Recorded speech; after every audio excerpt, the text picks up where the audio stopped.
আসসালামু আলাইকুম সবাইকে।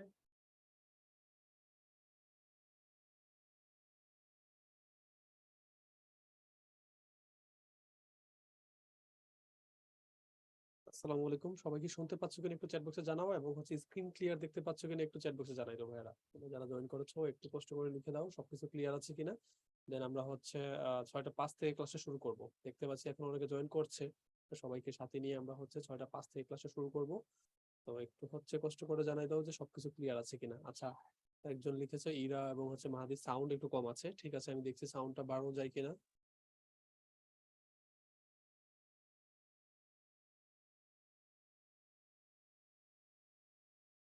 ঠিক আছে, আমি একটু ওয়েট করি, দেন আমরা ক্লাসটা শুরু করে দিব 6টা 5 থেকে। ওকে, অল ক্লিয়ার আছে।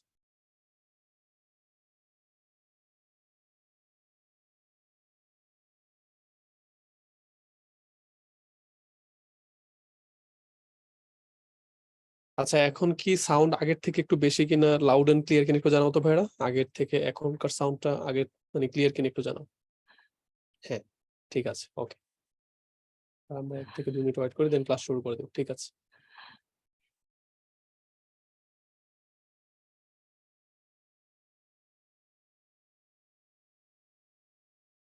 তারপর তোমাদের কি অবস্থা বলো, তোমাদের সবার কি এক্সাম হয়ে গেছে? তোমাদের যে ইয়ার ফাইনাল এক্সামটা কি সবার হয়ে গেছে নাকি এখনো কারো বাকি আছে? একটু জানাও তো ভাইরা চ্যাট বক্সে, সবার কি এক্সাম হয়ে গেছে কিনা, ফার্স্ট ইয়ার ফাইনাল পরীক্ষা, নাকি হবে আগামী মাসে এরকম।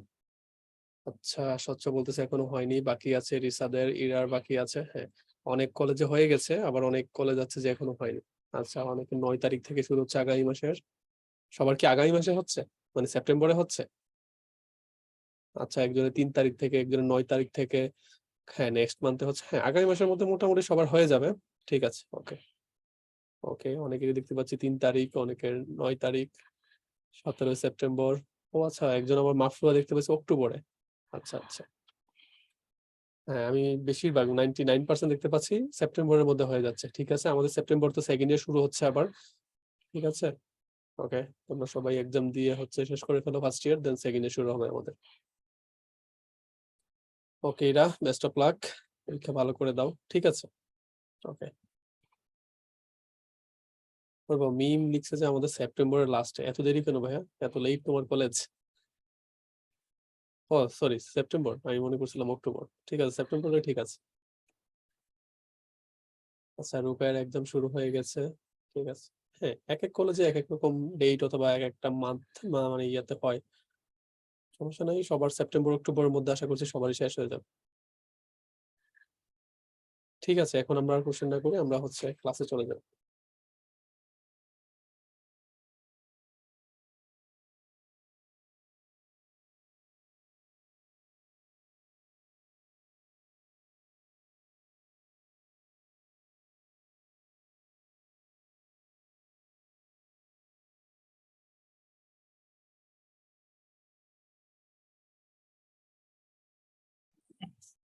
আসসালামু আলাইকুম সবাইকে।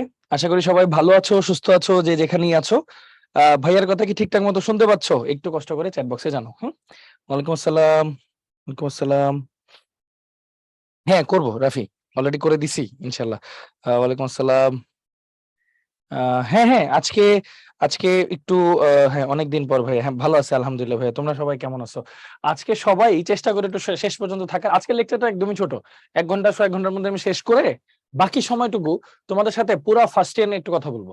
ফার্স্ট ইয়ারটা আমরা কিভাবে পড়লে, কিভাবে স্ট্র্যাটেজি করলে একটু ভালো হয়। এছাড়া একটা কথা আগেই শুরুতে বলি, লাস্টে আবার বলবো, সেটা হচ্ছে সেকেন্ড ইয়ারে প্রত্যেকটা ক্লাস ইনশাল্লাহ ভাইয়া নিজেই নিব। তো সেকেন্ড ইয়ারে যদি ভাইয়ের সাথে যুক্ত থাকো তাহলে আবার সিরিয়াল অনুযায়ী, সিকোয়েন্স অনুযায়ী আমরা সুন্দর মতো আবার পড়তে পারবো ইনশাল্লাহ। একটা মিনিট। আচ্ছা, সিকোয়েন্স অনুযায়ী ইনশাল্লাহ। হ্যাঁ হ্যাঁ হ্যাঁ, এই যে এটাই আসলে এক্সট্রা ক্লাস। আসলে এটা আসলে আমাদের সিলেবাসে ফার্স্টে ছিল না। আমি ইচ্ছা করে এই ক্লাসটাকে একটু বাড়াইছি, মানে C42 পর্যন্ত ছিল, 43-44 নিছি। এবং এরকম করেই হ্যাঁ হ্যাঁ নিব সাদ ইনশাল্লাহ। মানে এটাই বলতে নিছিলাম যে ভাইয়া, আমি ইনশাল্লাহ চেষ্টা করব প্রত্যেকটা ক্লাস নিতে। যদি এরকম হয় যে কোনোদিন নিতে পারতেছি না সেকেন্ড ইয়ারে, তো দরকার পড়লে পিছিয়ে দিব 1-2 দিন, মানে সুইচ করে দিব অন্য একটা সাবজেক্টের সাথে, বাট আমি নিব ইনশাল্লাহ। হ্যাঁ, এটা একটা কমিটমেন্ট দিব। এবং আরেকটা বিষয় হচ্ছে, এটা নিয়ে অনেক কথা হবে পরে। আগে আপাতত আজকের পড়াগুলো একটু শেষ করি, তারপর তোমাদের সবার সাথে গল্প করব, মত বিনিময় করব, যে কিভাবে আগালে ভালো হয়, তোমাদের জন্য কিভাবে সুবিধা হয়। হ্যাঁ, এই জিনিসপত্রগুলো ইনশাল্লাহ। হ্যাঁ, আজকে ওই যে এই চ্যাপ্টারের লাস্ট অংশটা পড়াবো ইনশাল্লাহ। থাকবে থাকবে থাকবে থাকবে থাকবে থাকবে ইনশাল্লাহ। আচ্ছা হ্যাঁ, ইম্পর্টেন্ট টপিক সবগুলো বলবো ইনশাল্লাহ। হ্যাঁ ইনশাল্লাহ। ওয়ালাইকুম আসসালাম হ্যাঁ থ্যাংক ইউ। এটা আমি চেষ্টা করব আজকে মোটামুটি এটা শেষ করে ফার্স্ট ইয়ারের প্রত্যেকটা চ্যাপ্টারে কিছু ইম্পর্টেন্ট টপিক সম্পর্কে একটু বলার পাশাপাশি ওইটাতে আমাদের প্রিপারেশনটা কেমন, কারো যদি কোনো সমস্যা থাকে একটু মত বিনিময় করবো আর কি আমরা। হ্যাঁ ছোটখাটো, বেশি বড় টড় না। পাশাপাশি হচ্ছে সেকেন্ড ইয়ার নিয়ে একটু কথাবার্তা বলবো, ঠিক আছে? আচ্ছা সো ওয়ালাইকুম আসসালাম। তাই এবার চলো দেরি না করে শুরু করে দিই ইনশাল্লাহ। আচ্ছা ফার্স্টে গতদিন হোমওয়ার্ক সবাই কি করছি চ্যাট বক্সে একটু বলো তো ভাইয়া। ভালো আছি আলহামদুলিল্লাহ ভাইয়া, তোমরা সবাই আশা করি ভালো আছো। সবাই এটা করছি না বলো তো? আমরা কিন্তু কলয়েড মোটামুটি 5 প্রকার, ওইটাকে আবার 8টা ভাগে ভাগ করে পড়াইছিলাম গতদিন। হ্যাঁ গতদিন কলয়েড মোটামুটি 5 প্রকার কিন্তু 8টা টাইপের পাওয়া যায়। পাশাপাশি হচ্ছে দুধ থেকে মাখন যে প্রস্তুতিটা, এটা কি আমরা পড়ছিলাম? বলো, দুধ থেকে মাখন প্রস্তুতি। আচ্ছা গুড, দুধ থেকে মাখন প্রস্তুতিটা পড়ছিলাম। আচ্ছা ওকে, কলয়েড তো মূলত 5 প্রকার আছে, বাট এটাকে যে 8টা প্রকারে আরো ভাগ করা যায় সেই জিনিসটাকে আমরা সবাই কম বেশি একটু পারি। একটু চ্যাট বক্সে লিখে দিত ভাইয়াকে।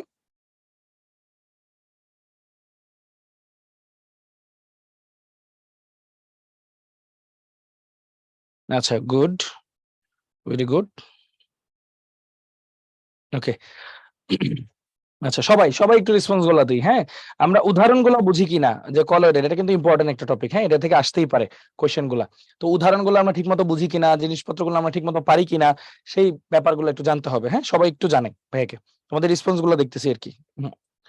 ওকে সো বলা যায় মোটামুটি আমরা সবাই কম বেশি পড়ছি, ঠিক আছে?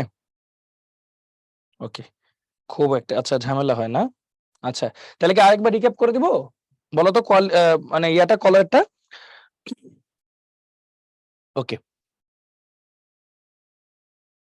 23-এর ব্যাচের মতো অনেক আগে অ্যাডমিশন প্রোগ্রাম চালু হয়েছে তো ভাইয়া। হ্যাঁ রিক্যাপ করবো। ওকে একটু রিক্যাপ করি তাহলে। চলো আমরা জিনিসটা একটু অন্যভাবে আগে এটার একটু উত্তরটা বলে দিই। উত্তরটা হচ্ছে দেখো, দ্বিতীয় অংশের কণিকের সময় সাধারণ অবস্থায় জমাটবদ্ধ হয় না, কিন্তু ইলেকট্রোলাইট যোগে জমাটবদ্ধ করা যায়। এটার অর্থ হচ্ছে মানে দুধ হচ্ছে একটা সাসপেনশন, ঠিক আছে? দুধ হচ্ছে একটা সাসপেনশন, মানে ইমালশন বলি আর কি আমরা এটারে। সাসপেনশন না তো ঠিক, ইমালশন। এই ইমালশনটাকে আমরা যদি ধরো দুধের মধ্যে যদি একটু লেবু দেই তাহলে ফেটে যায় না? আবার দুধকে যদি চার্নিং করি, মানে এটাকে যদি ওই যে ঘুটা দেই বলি যেটাকে আর কি, নারী বারবার নারী, এটা তখন এটা হচ্ছে মাখনে পরিণত হয়ে যায়, সলিড হয়ে যায় আর একটু। তো প্রত্যেকটা বিষয় সম্পর্কে একটু আইডিয়া দিচ্ছি তোমাদেরকে। হ্যাঁ 1 minute. Okay so first of all যে জিনিসগুলো আমরা পড়বো, ধরো আমাদের পদার্থের অবস্থা কয় ধরনের এটা বলো। পদার্থের অবস্থা কয় ধরনের বলো? 3 ধরনের তাই না? কঠিন, তরল, বায়বীয়, তাই তো? কঠিন, তরল, বায়বীয়। তাহলে এই 3টা আমরা মোটামুটি ভালো মতো পারি। তাহলে চলো ওইভাবে একটু লিখি। হ্যাঁ যে কোনো জিনিস 2টা ভাগে বিভক্ত, একটা হচ্ছে ডিসপার্সড ফেজ, একটা হচ্ছে ডিসপার্সড মিডিয়াম। এই ব্যাপারগুলো আবার কি আমি একটু লিখে দিই। একটা হচ্ছে বিস্তারণ দশা, আর এটা হচ্ছে বিস্তারিত মাধ্যম। মানে অনেকটা জিনিসটাকে এভাবে একটু চিন্তা করতে পারো, এটা হইতে পারে দ্রবের মতো অনেকটা, মানে যে দ্রবীভূত থাকে। আর মাধ্যমটাকে চিন্তা করতে পারো দ্রবণ বা দ্রাবকের মতো অনেকটা। হ্যাঁ দ্রাবক বা দ্রবণের মতো চিন্তা করতে পারো, যেটা বেশি থাকে। দ্রাবক বা দ্রবণের মতো চিন্তা করতে পারো, যেটা পরিমাণে বেশি থাকে, ঠিক আছে? এরকম 2টা অবস্থা। আচ্ছা তো এটা মোটামুটি আমাদের কিন্তু আইডিয়া আছে যে দ্রাবক কি, দ্রাবক হচ্ছে দ্রবণে যার পরিমাণটা বেশি থাকে, আর দ্রব কি যার পরিমাণটা কম থাকে, এইভাবে আর কি। তো এরকম কয়টা টাইপের ভাগ হইতে পারে চলো একটু ভাগ করি আমরা। হ্যাঁ দেখো, গ্যাস, লিকুইড, সলিড,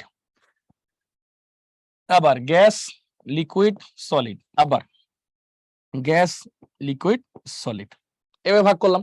এখন এখানে সবগুলা গ্যাস দিব, এখানে সবগুলা লিকুইড দিব, আর এখানে সবগুলা সলিড দিব। প্রত্যেকটা নাম আমরা আলাদা আলাদা করে পড়বো। হ্যাঁ তাহলে আমাদের জন্য ইজি হবে। ইফতেখার আবার একবার রিফ্রেশ করে ফেলো, তাহলে ভাইয়া তোমাদের আমাদের সবার জন্য ইজিয়ার হবে আর কি, ঠিক আছে? আচ্ছা তো চলো প্রথম কথা, গ্যাস আর গ্যাস উদাহরণটাও আমরা দেখবো, ঠিক আছে? এখানে থাকবে হচ্ছে উদাহরণ, মনোযোগ দিয়ে রিয়েল লাইফ এক্সাম্পল আমরা পড়বো, রিয়েল লাইফ এক্সাম্পল, ঠিক আছে? খেয়াল করো, আমার মাধ্যমটাও গ্যাসীয়, ভিতরে যা আছে সেটাও গ্যাসীয়, তাহলে গ্যাসের বৈশিষ্ট্য কি, যেখানে রাখবা পুরাটা জুড়ে থাকবে। তাহলে দুইটাই যখন গ্যাস হয় তখন কাউকে আমরা আসলে কোনটা মাধ্যম আর কোনটা দশা আলাদা করতে পারবো না। তো এই ধরনের পদার্থের কলয়েড হয় না, এই ধরনের পদার্থের কি হয় না, কলয়েড হয় না। তাহলে কলয়েড হয় কয় টাইপের পদার্থে, দেখো 8টা টাইপের, 5টা ভাগে ভাগ করা যায়, বাট এটাকে আরো বিস্তারিত বললে 8টা ভাগে ভাগ করা যায়। দেখো 1 2 3 4 5 6 7 8, দেখছো 8টা ভাগে ভাগ করে দিলাম কলয়েডকে। এবার তোমাকে আমি একটা ছোট্ট উদাহরণ দিই, দেখি তুমি জিনিসগুলো বুঝো কিনা। তোমরা কি হুইপড ক্রিম দেখছো ভাই? হুইপড ক্রিম কেকের মধ্যে যে দেয় হুইপড ক্রিম, সবাই চ্যাট বক্সে কুইকলি ভাইয়ের সাথে রেসপন্স করে ফেলবা। হুইপড ক্রিম, কেকে যে ক্রিমটা ইউজ করা হয়, আচ্ছা ক্রিমটা কেমন থাকে বলো তো? একটু পানি পানি, আবার ভিতরে একটু ফোমের মতো, বাতাস না এরকম না, পানি পানি আর বাতাস এরকম না ব্যাপারটা, বলো তো? হুইপ ক্রিম যে দাও একটু তেল তেল আর ভিতরে ফোম ফোম, তাই না? ফোমের মতো ব্যাপারটা, তাই না? গুড। আচ্ছা এখানে থাকবে হলো টাইপ। আচ্ছা এটাকে দেখো, যদি লিকুইডের মধ্যে গ্যাস থাকে, লিকুইডের মধ্যে গ্যাস থাকে, জিনিসটা একটা ফোম তৈরি করে। কি তৈরি করে? ফোম। এটার উদাহরণ হচ্ছে হুইপড ক্রিম, হুইপড ক্রিম বা কেকের ক্রিম আর কি, কেকের ক্রিম। এইভাবে চিন্তা করলাম, সহজ একটা উদাহরণ দিলাম, ঠিক আছে? আচ্ছা এবার আরেকটা উদাহরণ দেই। পাউরুটি, পাউরুটি আছে না, পাউরুটি বেকড করা হয়, পাউরুটি কি বাইরে দিয়ে শক্ত, ভিতর দিয়ে কি ফাঁপা ফাঁপা না, গ্যাস না? মানে সলিডের ভিতরে গ্যাস না, এরকম না? বলো সবাই কুইকলি, সলিডের ভিতরে গ্যাস না? সলিডের ভিতরে গ্যাস। দেখো সলিডের মধ্যে যখন গ্যাস থাকে ওইটাও ওয়ান কাইন্ড অফ ফোম, ওইটাকে বলা হয় সলিড ফোম বা কঠিন ফোম, ওইটাকে বলা হয় কঠিন ফোম। এটার উদাহরণ হচ্ছে ব্রেড, ব্রেড বা কেক, ঠিক আছে, রুটি, ঠিক আছে, সহজ একটা উদাহরণ। এবার আরেকটা উদাহরণে আসি। তোমরা সহজ একটা উদাহরণ দিব, ধরো মেঘ দেখছো না, মেঘ, মেঘ কুয়াশা, ব্যাপারটা কেমন? কুয়াশা ব্যাপারটা কেমন তুমি একটু চিন্তা করো, কুয়াশার মধ্যে কি থাকে? এটা তো একটা বাতাস, বাতাসের মধ্যে জলীয় বাষ্প থাকে, তাই কিনা বলো? বাতাসের মধ্যে জলীয় বাষ্প থাকে, তাহলে বাতাসের মধ্যে জলীয় বাষ্প থাকে, তাহলে এই জিনিসটাকে আমরা বলবো এরোসল। হ্যাঁ এটাকে আমরা বলি আসলে এরোসল, এটা একটা টাইপের এরোসল। এটা হলো যে কুয়াশা বলি আমরা, তাই না? কুয়াশা বা মেঘ। হ্যাঁ বাস্তবের সাথে উদাহরণ দিতেছি যাতে তোমরা সবাই রিলেট করতে পারো। ওকে আচ্ছা এবার আরেকটা উদাহরণ দিই তোমাদেরকে, দেখি বুঝো কিনা। দুধ, দুধে আসলে কি থাকে বলতো? চর্বির মধ্যে পানি না পানির মধ্যে চর্বি, বলো তো একটু? কি থাকে দুধের মধ্যে, ঠান্ডা মাথায় বলো? পানির মধ্যে চর্বি, কিন্তু ঠিক না? পানি পানি বেশি থাকে আর চর্বিটা মিশে থাকে, তাই না? পানির মধ্যে চর্বি। তাহলে দেখো তরলের মধ্যে তরল, এটাকে বলে ইমালশন, এটাকে বলা হয় ইমালশন, ইমালশন যেমন দুধ। ওকে দুধ। এরপর আরেকটা জিনিস, বাইরে দিয়ে মোটামুটি একটু শক্ত আবরণ কিন্তু ভিতরে পানি পানি, এরকম একটা উদাহরণের নাম বলো সবাই। এটা উল্টা কিন্তু, চর্বির মধ্যে পানি, চর্বির মধ্যে পানি, চর্বি কিন্তু শক্ত শক্ত, চর্বির মধ্যে পানি। সহজ উদাহরণ কি বলতো? জেলি, বাটার, জেলি বাটার মানে মাখন বা জেলি, এগুলাকে বলা হয় জেল, এগুলাকে বলা হয় জেল, মাখন বা জেলি, ঠিক না? এই দেখো কঠিনের মধ্যে মানে চর্বির মধ্যে পানি, শেষ হয়ে গেল ব্যাপারটা, ক্রিম টাইপের আর কি। হ্যাঁ আচ্ছা ওকে। এরপর আরেকটা উদাহরণ, তোমরা ধোঁয়া দেখছো? ধোঁয়া মানে ওই যে ঘূর্ণিঝড় হওয়ার পর যে ধোঁয়াটা থাকে না, ধোঁয়া, ধোঁয়াটা আসলে কি বলো? ধোঁয়াটা চিন্তা করো, বায়ুর মধ্যে ধূলিকণা, বায়ুর মধ্যে ধূলিকণা, বায়ুর মধ্যে ধূলিকণা, তাহলে এটাকে আমরা কি বলবো বলতো? এরোসল, এটাও একটা এরোসল, বায়ুর মধ্যে ধূলিকণা। তাহলে এটারে আমরা বলতেছি ধূলিকণা থাকে কোথায়? বায়ুতে, বায়ুতে। তাহলে এটার উদাহরণকে আমরা কি বলতেছি? স্মোক বা ডাস্ট, তাই না? স্মোক বা ডাস্ট, ময়লা, ঠিক আছে, স্মোক বা ডাস্ট। ওকে তাহলে আরেকটা উদাহরণে আসি, লিকুইডের মধ্যে সলিড, একটা ভালো উদাহরণ দাও, লিকুইডের মধ্যে সলিড। বাসায় রং করো না, রং, পেইন্ট, রংগুলা কি পানি পানি, কিন্তু এটার মধ্যে কি আছে? কালারের কণাগুলো আছে না, লাল কালারের কণা, হলুদ কালারের কণা, সবুজ কালারের কণা, তার মানে কি তরলের মধ্যে কঠিন পদার্থ আছে, এগুলাকে শুধু সল বলা হয়, সল। তাহলে এটা কিসের মধ্যে ঢুকবে একটু খেয়াল করে দেখো, পেইন্ট, পেইন্ট বা কালার, ওই যে ডাই বলি যেটাকে, হ্যাঁ পেইন্ট বা কালার, এগুলো বলবো। Last but not the least, সলিডের মধ্যে সলিড, ভালো একটা উদাহরণ দাও, সংকর ধাতু, অ্যালয়, সলিডের মধ্যে সলিড, সংকর ধাতু, এগুলাকে বলা হয় সলিড সল, সলিড সল, এগুলাকে বলা হয় ভাইয়া কি সলিড সল। শেষ। তাহলে কয়টা টাইপে ভাগ হইলো জিনিসটা একটু খেয়াল করে দেখো তো, ফোম, সল, জেল, ইমালশন, মোটামুটি 4টা ভাগে ভাগ করা যায়। ওই জিনিসটাকে আমরা মোটামুটি 8টা ভাগে ভাগ করছি। সবাই কি বুঝতে পারছি? বলো সবাই। কোনো সমস্যা নেই, কোনো সমস্যা নেই। এর মধ্যে ইম্পর্টেন্ট কোনটা সেটাও তোমাদেরকে আমি মার্ক করে দিই, জাস্ট এ বিট। এর মধ্যে ইম্পর্টেন্ট হচ্ছে এই যে দুধটা আসে পরীক্ষায়, হ্যাঁ, এটা প্রচুর আসে, এটা যে একটা ইমালশন, এটা প্রচুর আসে। তাহলে এই জিনিসগুলো একটু মাথায় রাখতে হবে, বাস তাহলে হইছে, সিম্পল। বলো সবাই কি বুঝছি? চ্যাট বক্সে কুইকলি লেখো সবাই বুঝছি কিনা। আর জীবনও আশা করি সমস্যা হবে না। হ্যাঁ, মেডিকেল অ্যাডমিশন টেস্টে এগুলো আসে, এই জন্যই ভাইয়া বিস্তারিত বুঝাইছি যাতে কারো বিন্দু মাত্র কোনো সন্দেহ না থাকে। ক্লিয়ার সবাই? বলো চ্যাট বক্সে।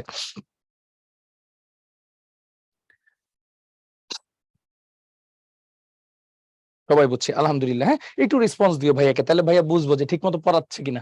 হ্যাঁ, আচ্ছা, ওকে, থ্যাংক ইউ। তাহলে আরেকটা পেজ নিয়ে তোমাদের ভিনেগার নিয়ে একটা কনফিউশন ছিল যে ভাই ভিনেগারটা আসলে কিভাবে কি করে। মল্ট ভিনেগার প্রস্তুতি নিয়ে একটু কনফিউশনটা একটু পড়ায় দেন, ভিনেগারটা আরেকবার পড়ায় দেন। হ্যাঁ, আচ্ছা, না ওইটা কাইন্ড অফ বলা যায়, সল কাইন্ড অফ, বুঝছো আবির? আচ্ছা, যেটা বলতেছি ভিনেগারের একটা কথা বলি। ফার্স্টে দেওয়া হয় সুক্রোজ। আচ্ছা, ইস্টের নাম শুনছো? ইস্ট, ইস্ট কি করে বলো ভাইয়া রে, ইস্ট কি করে বলো, ইস্ট কি করে? রুটি টুটি ফুলায় না ইস্ট, পিজাতে দেয় তাই না? হ্যাঁ, গুড। এবার ইস্টের একটা কাজ বলি, সারা জীবন মনে রাখবা। ইস্ট হতে দুইটা এনজাইম নিশ্চিত হয়, একটা হইলো জাইমেজ, হ্যাঁ, আরটা হচ্ছে তোমার কি বলে ইনভার্টেজ। এই দুইটাই এনজাইম, উৎসকে ইস্ট, মাথায় রাখবা। শেষ। চলো এবার কোশ্চেনে চলে আসি, অ্যান্সারে ঠান্ডা মাথায় দেখো। C12H22O11 এটাকে বলা হয় সুক্রোজ। কি বলা হয়? সুক্রোজ বা চিনি, সুক্রোজ বা চিনি, ঠিক আছে? এটাকে বলা হয় সুক্রোজ বা চিনি। মনোযোগ দিও সবাই, হ্যাঁ, খুব মনোযোগ দিতে হবে এখন। হ্যাঁ, দেখো, এটাকে বলা হয় সুক্রোজ বা চিনি। এটাকে হাইড্রোলাইসিস, হ্যাঁ, হাইড্রোলাইসিস মানে পানি দিয়ে বিশ্লেষণ করবো আর কি, আদ্র বিশ্লেষণ করব। কিসের উপস্থিতিতে?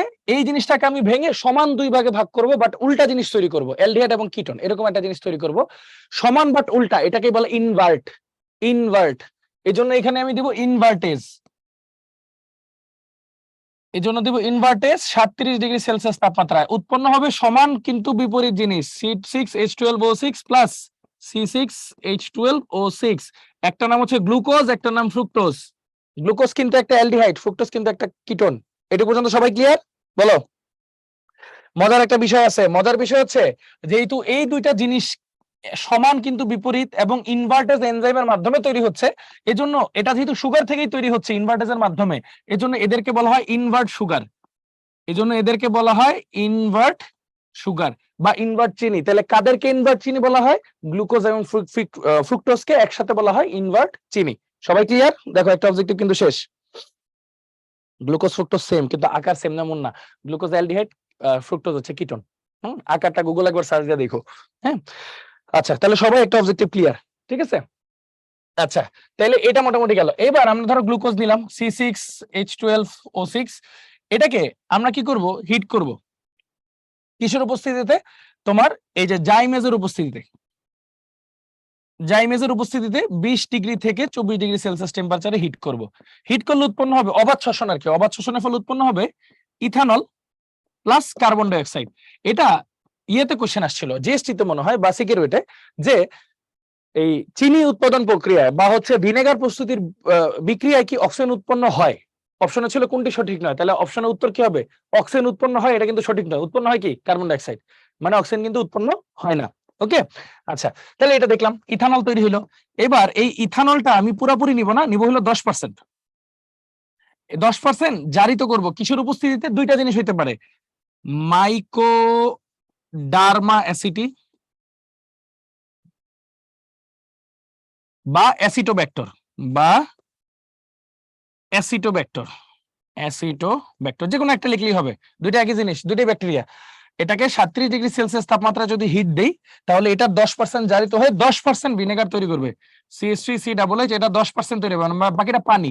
তাহলে এটাই তো ভিনেগার হয়ে গেল, তাই না? এটাই তাহলে হয়ে গেল ভিনেগার। মজার ব্যাপার, একটা কোশ্চেন করি, দেখি উত্তর দিতে পারো কিনা। হ্যাঁ, আরে পার্থক্য নাই, এটাই পড়বা, খালি ঠান্ডা মাথায় একটা জিনিস উত্তর দিবা। হ্যাঁ, মনোযোগ দিয়ে। এটা তো ভিনেগার, কিন্তু এই ভিনেগারের মধ্যে কি এই ব্যাকটেরিয়া গুলো আছে না? তাহলে এটা কি বিশুদ্ধ ভিনেগার নাকি অবিশুদ্ধ? কুইকলি বলো, এটা কি বিশুদ্ধ ভিনেগার নাকি অবিশুদ্ধ? অবিশুদ্ধ ভিনেগার, তাই না ভাইয়া? Very good. না, এটা অবিশুদ্ধ ভিনেগার। এই জন্য আমরা কি করব, ফার্দার শুধু এটাকে 20 মিনিট ধরে 20 মিনিট ধরে তোমার কি করব, 75° থেকে 80°C তাপমাত্রায় এটাকে হিট করব। হিট করলে কি হবে, ভিনেগার পাবো বাদামি বর্ণের, হালকা বাদামি বর্ণের পিওর ভিনেগার, হালকা বাদামি বর্ণের পিওর ভিনেগার। কারণ এত তাপমাত্রায় হিট করলে কি হবে, এই যে ব্যাকটেরিয়া গুলো ধ্বংস হয়ে যাবে, শেষ। নতুন একটা জিনিস শিখলাম, বলো শিখলাম, শেষ। এই বিক্রিয়া গুলো দেখালি অ্যান্সার শেষ। মাদার লিখা থাকে আর মাদার লিখা থাকে না, তাই না? ওকে খুশবু, এটার অ্যান্সারটা দিচ্ছি, একটু হোল্ড থাকো ভাইয়া। সবাই ক্লিয়ার? ক্লিয়ার। তাহলে ভাই আমরা কি পড়লাম আরেকবার বলি।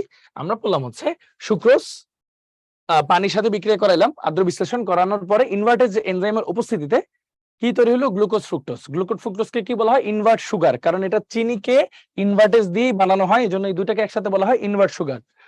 গ্লুকোজ বা ফ্রুক্টোজ যে কোনো একটাকে নিয়ে জাইমাজের উপস্থিতিতে হিট দিলে ইথানল প্লাস কার্বন ডাইঅক্সাইড, ওই ইথানলটার 10% নেব, বাকি 90% পানি নিয়ে জারণ করব যে কোনো একটার উপস্থিতিতে, মাইক্রোডার্মাটা অ্যাসিডি বা অ্যাসিডোব্যাক্টর, তৈরি হবে ভিনেগার। বাট এটা পিওর না। পরে ওইটাকে যদি আবার 20 মিনিট ধরে 75 থেকে 80°C তাপমাত্রা হিট দিই, তাহলে যে ভিনেগারটা পাওয়া যাবে হালকা বাদামি বর্ণের, সেটাকে বলবো আমরা পিওর ভিনেগার। সবাই কি তাহলে ক্লিয়ার? এবারই বলতেছি বিভিন্ন জাতের হয় কিভাবে, কোনো সমস্যা নাই। না, প্রকৃত ভিনেগার হোয়াইট থাকে না, এটাই তোমাদেরকে বলতেছি। হ্যাঁ, ঠান্ডা মাথায়। না, ব্যাকটেরিয়া না দিলে আবার এই বিক্রিয়া সুন্দর মতো হবে না ভাইয়া। হ্যাঁ, আচ্ছা, এবার তোমাদেরকে বুঝাই যে তোমাদের একটা প্রশ্ন আছে, ভাইয়া উইথ মাদার উইদাউট মাদার, এরকম অ্যাপেল সিডার ভিনেগার দুই প্রকার আছে। যেটা উইদাউট মাদার সেটা সাদা কালার ভিনেগার, আর যেটা উইথ মাদার সেটা হচ্ছে একটু বাদামি বর্ণের ভিনেগার। এবার তোমাদেরকে ঠান্ডা মাথায় বুঝাই জিনিসগুলো আসলে কি। ধরো তুমি ভিনেগারটাকে পুরোপুরি ফিল্ট্রেট করে ফেলছো। ফিল্ট্রেট করে ফেলছো মানে কি, এটার ভিতরে যত ব্যাকটেরিয়া ভাইরাস যা আছে সব একদম মিশাই দিছো। হ্যাঁ, তখন এটা একদম পিওর সাদা কালার পাবা। কিন্তু ওইটাতে আবার উপকারিতা কম, কেন জানো? কারণ হচ্ছে কিছু কিছু ভাইরাস ব্যাকটেরিয়া কিন্তু আবার ওই ভিনেগারটা ভালো রাখার জন্য দরকার, প্লাস মানুষের শরীরের জন্য দরকার। তো ওই যে কিছু কিছু ভাইরাস আমি যদি খুব ভালো মতো ওইটা ছাইকে ফেলি, ফিল্টার করে ফেলি, তাহলে তার ওগুলা কিছুই থাকবে না, তাহলে ওইটা হয়ে যায় সাদা। কিন্তু যেটা হালকা বাদামি বর্ণের, ওইটার মধ্যে ভাইরাস ব্যাকটেরিয়া যেগুলো ক্ষতিকর ওগুলো রিমুভ হয়ে যায়। কিন্তু কিছু কিছু ভাইরাস ব্যাকটেরিয়া থেকে যায় যেগুলো আসলে হিউম্যান বডির জন্য খারাপ না, ভিনেগারটার জন্য ভালো। মানে ভিনেগারের পুষ্টিগুলো ভালো থাকে। ঠিক আছে, এমন অনেক খাদ্য আছে যেগুলো কিন্তু একটু হিট করলেই খাদ্যের মান কমতে থাকে। তুমি ধরো একটা গরু মাংস রান্না করলা, এই গরু মাংস রান্না করে যদি প্রতিদিন ডিপ ফ্রিজ থেকে বের করে করে 1 মাস ধরে খাও, তোমার কি 30 দিন 30তম দিন যেটা খাইলা আর প্রথম দিন যেটা খাইলা, পার্থক্য স্বাদের মধ্যে অনেক পার্থক্য থাকে না? এটাই ব্যাপারটা, যে যেটা সেটা খাওয়ার মজা আলাদা। মানে একদম প্রথম বানাইছে আজকেই খেয়ে ফেলি, অনেক মজা। 30 দিন পর খাবো, সেই স্বাদটা ঠিক মতো থাকবে না। তো উইথ মাদার যেটা, সেটা হচ্ছে ফিল্টার কম করা, ওটাতে পুষ্টিগুণ বেশি। আর উইদাউট মাদার যেটা, সেটা হলো ফিল্ট্রেশন পুরোপুরি করা, এটার পুষ্টিগুণ কম, ওটার দামও কম, আর উইথ মাদারের দামটাও বেশি। ঠিক আছে, ক্লিয়ার? সবাই বলো। অ্যান্সার দিয়ে দিলাম। হ্যাঁ, আচ্ছা। মাদার মানে হচ্ছে যেই মাদার বলে হচ্ছে, মাদার মানে হচ্ছে মাতৃ যৌগ। মাতৃ যৌগটা পুরোপুরি ঠিক অবস্থায় আছে, এটারে বলে উইথ মাদার, মানে আগের মতোই আছে। উইদাউট মাদার মানে কি আগের মতো নাই, নতুন ভাবে বানানো হয়েছে। এবার বুঝছো? মজা, এই চ্যাপ্টারটা অ্যাকচুয়ালি অনেক মজার, মানে বাস্তবের সাথে অনেক লিঙ্কড। এই যে এখন যেগুলো পড়াবো দেখবো বাস্তবের সাথে অনেক লিঙ্কড।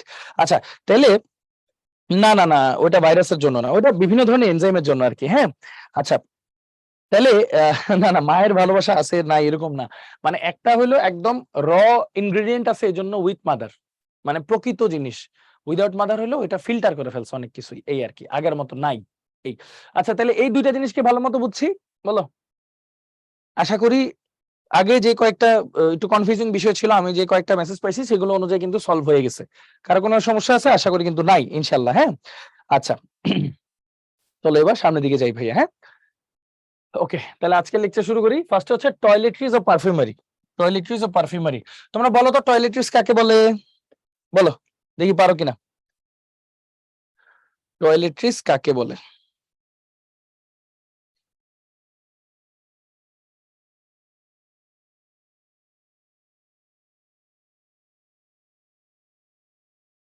হারপিক? না, সব হারপিক টয়লেট্রিজ না তো। না না না, এটাই আমাদের আসলে একটু ভ্রান্ত ধারণা আছে। ধারণাগুলো আমি একটু ক্লিয়ার করার ট্রাই করি, ঠিক আছে? ভ্রান্ত ধারণাটা হচ্ছে আমরা ভাবি যে টয়লেট্রিজ বলতেই বোঝায় যেগুলো টয়লেটে ইউজ করা হয়। ব্যাপারটা কিন্তু ওরকম না। টয়লেট্রিজ বলতে আসলে বোঝায় যেগুলা মূলত পরিষ্কারক।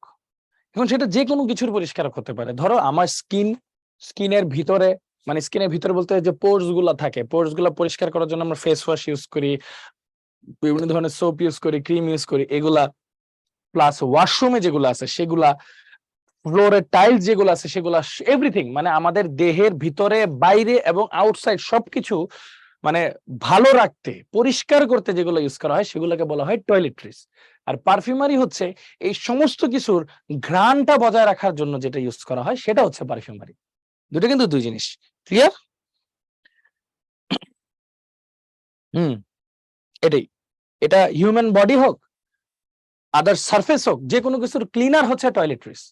আর ওগুলারই স্মেল যে বাড়ায়, সুগন্ধ আনে, সেগুলো হচ্ছে পারফিউমারি। হ্যাঁ, আচ্ছা, ফ্রেগ্রেন্স বলে আর কি। তো সবসময় টয়লেট্রিজ বললেই টয়লেট ভাববা না। দেখবা মাঝে মাঝে কিছু পারফিউমের মধ্যে লেখা থাকে ফ্রান্সের গুলাই ইউদি টয়লেট। ইউদি টয়লেট মানে কি টয়লেটে দেওয়ার জন্য?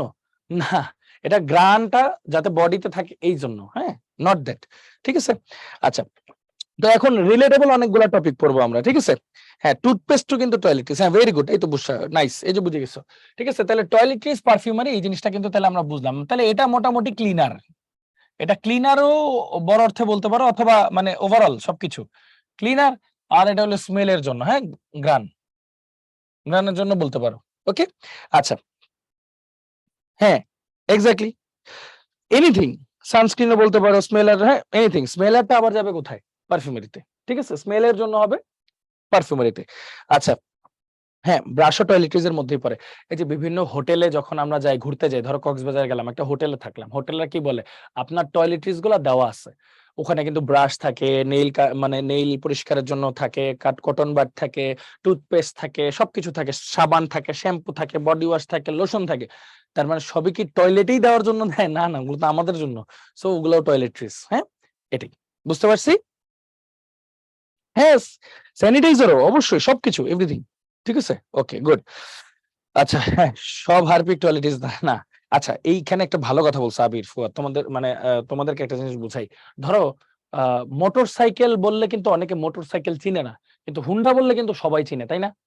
এটাকে বলে ব্র্যান্ড ভ্যালু। এটা একটা মার্কেটিং জিনিস আর কি। হ্যাঁ, এটাকে বলে ব্র্যান্ড ভ্যালু। ঠিক তেমনি দোকানে একবার গেছিলাম আমি বাজারে, তো এক মুরব্বি বলতেছে দোকানদারকে যে হারপিক দেন। উনি হারপিক দিছে, উনি বলছে এই হারপিক না, ওই হারপিক দেন। মানে হারপিকটা এখন আর ব্র্যান্ড নাই, এটা হয়ে গেছে কি, যে কোনো টয়লেট পরিষ্কারের জিনিসই হারপিক বলে। মানে এটা হলো মার্কেটিং এর পাওয়ার আর কি, যে কত বেশি একটা জিনিসকে প্রচারিত করা যায় আর কি, সেই জিনিসটা। হ্যাঁ, হ্যাঁ, এক্স্যাক্টলি, হ্যাঁ, এটাই। ওকে, তো এটা মোটামুটি দেখি। এবার আসে গোলাপ জল। এই তোমরা কি কেউ গোলাপ জলের কোনো কাজ জানো? গোলাপ জলের কাজ কি? হ্যাঁ, ভ্যাসলিনো, সেম, ভ্যাসলিনো। বলো, গোলাপ জলের কাজ জানো?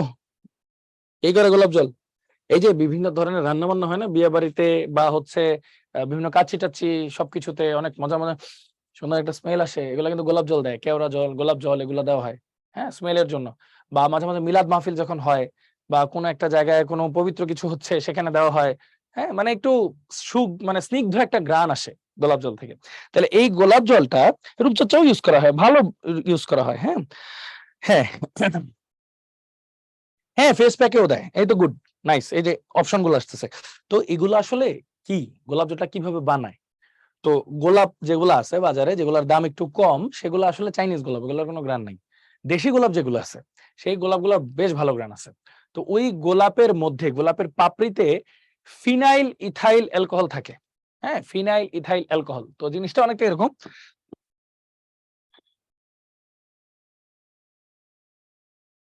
এই যে এই জিনিসটা থাকে, সাথে আরো আদার জিনিসপত্র থাকে।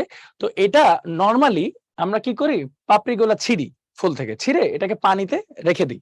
পানিতে রাখলে সে একটু একটু নরম হয়, নরম হওয়ার পর এটাকে বাষ্পপাতন করা হয়। হোয়াট ইজ বাষ্পপাতন? ভালো একটা উদাহরণ দিই, ভাপা পিঠা বানাইতে দেখছো? ভাপা পিঠা, এই যে একটা পানি গরম হইতে থাকে, একটা ছিদ্র দিয়ে ভাপ দিয়ে পিঠাটা বানায়, অনেকটা সিমিলার হচ্ছে বাষ্পপাতন। ঠিক আছে, এই বাষ্পপাতন পদ্ধতিতে এই পাপড়ি গুলাকে হিট করে ওইটার একটু মানে ভিতরে যে গ্রানটাকে এক্সট্রাক্ট করে পানির সাথে মিশিয়ে দেওয়া হয়। মানে এই পাপড়িগুলো পানির সাথে মিশে যায় গ্রান সহ, তখন যে পানিটা পাওয়া যায় এটারই বলা হয় গোলাপ জল। এটা বাষ্পপাতন পদ্ধতিতে পাওয়া যায়। ঠিক আছে, এটাকে বলা হয় গোলাপ জল। এগুলো হচ্ছে অনেক জায়গাতে, হ্যাঁ এক্স্যাক্টলি, ভেরি গুড।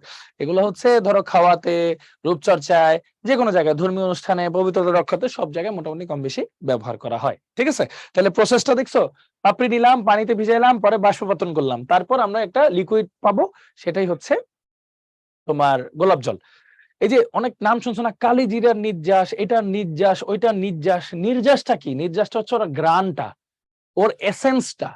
এই বাষ্পপাতন করলে গ্রানটা চলে আসে। এখন এটা যদি আমি তেলের মধ্যে দেই তাহলে হবে তেলের নির্যাস, পানির মধ্যে দিলে পানির নির্যাস, এরকম আর কি ব্যাপারটা, আর কিছুই না। ঠিক আছে, আচ্ছা এটা একটা মানে মশলা জাতীয় জিনিস আর কি সাকিব। হ্যাঁ, আচ্ছা ক্লিয়ার, ভেরি গুড। তাহলে এটা আমরা মোটামুটি বুঝলাম।